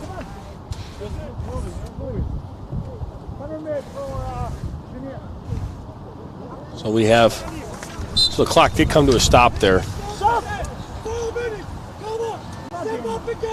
Back underway now. It's De Castro. Daniel Watkins now will be stepping up. Daniel Watkins, a freshman from Troy Athens High School, making his first appearance in a Madonna Crusader uniform. Yeah, it may not be a lot of time. Maybe a game that might necessarily be already being put in the books is a 2-0 W for Bethel. But I mean, right now, if you're a freshman getting in the game, this is when you gotta make do with the little bit of time you're getting. 3:40 nearly left. You gotta make some impactful plays, even if they're not necessarily going to lead to goals. But you gotta make a play that tells the coaching staff, hey, I can play at this level. Had a chance to talk with Mark Zathi about Daniel Watkins and how he might get a chance to play in this game here today as It's not come to fruition. A lot of upside with him too, so I mean, you love to see that happen, and it's not the ideal situation being you're not putting him in a win, you're putting him in a game that's probably being marked up as a loss right now as we're getting to the final couple minutes of this one. But I mean, anytime you can get in, nice to see those young guys get in, see what you have with them. Couldn't agree more. As Pilots back on the ball. Give and go. Tackle there from DeCastro.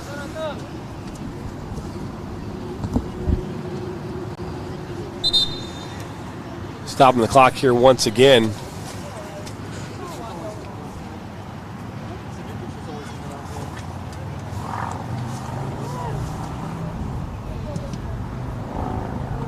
You're just under 2.5 left in this one, and Bethel's just trying to close it out, just keep it this game. But I mean, Van Howe with a lot of pressure over there, so had a chance right there. But once again, Bethel just clearing it, getting it out at any time possible they can. So the clock has stopped again.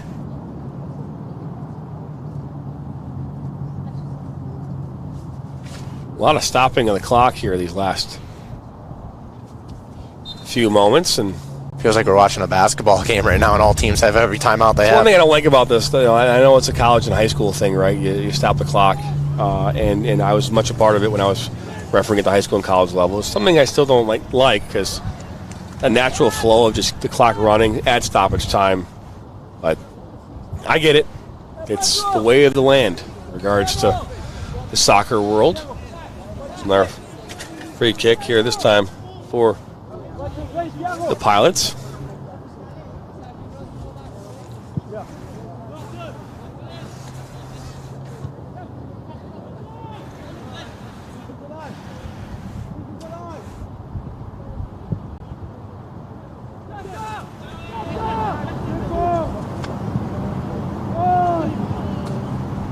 Ball back at Crusaders' feet.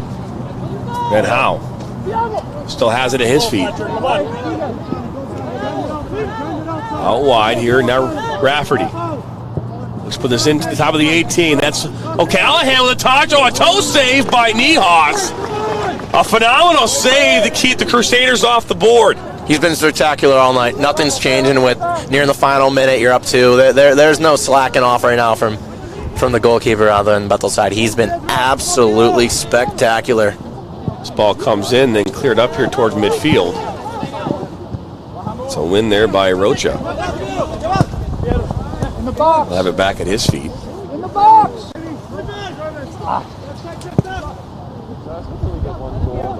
It's Archerbaum who played that wide. Offsides is called, and we'll stop the clock again. The big stop because I mean I know there's sub 1 minute left, and that shot was taken I think about 1:01 left out there on the clock. But I mean it's just you have that goal, you put a little confidence in the Crusaders sideline a little bit with a minute left, they're gonna go full attack. That just kind of just puts a gut punch on you as any chance they have to come back is 99.9% over.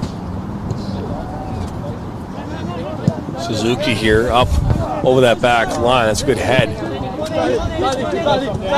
by Gutierrez. Rafferty finds Watkins and he'll misplay. Watkins goes down, but right back up the Crusaders with, to say under a minute, but it was under a second, and that's the final score. 2-0 here in favor of the Pilots, who coming into this one, #1 ranked in the country, and will stay that way at least for the time being.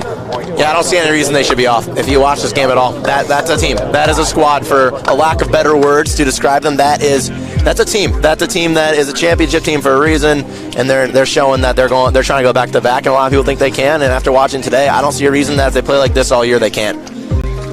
I couldn't agree with you more. Sean, man, it was a pleasure working with you, dude. Pleasure. Thank you for having me. Making your MSN debut here this Friday evening. The final score here from Madonna University in the soccer complex, 2-0 here in favor of Bethel University and the Pilots. I want to say thank you to all of our crew here today, working here. Ryan Gagnon on camera, Kellen on camera 2 and Zoom. Nathan, our technical director, as well as our switcher. Sean Massa. My name's Jonathan Turner. Phoebe Gagnon also involved with the broadcast here today, helping out with all utilities. And yeah, so a big season still ahead for both of these teams. It's only just the beginning. It's not how you start, it's how you finish. It's going to be a learning curve. It's going to be a learning curve. That's right. Take advantage of this. You played against a phenomenal team here today. And take that experience and use that to help you with the next one. But the final score here, Bethel University again, 2, the Crusaders 0. A goal in the 9th minute from Tim Noding. And then a goal from Andres Gonzalez-Maza in the 30th. And that's all the scoring in this one. And we'll send you out of here with highlights here today. Don't forget, tomorrow night we'll be out in Flint as the Flint City Bucks welcome in North York Academy all the way from Toronto. And we'll be back on Sunday night for the high school ranking show live from our premier Sports Center studio in Shelby Township. From all of us here at the Michigan Soccer Network, my name is Jonathan Turner. We'll see you next time for more soccer.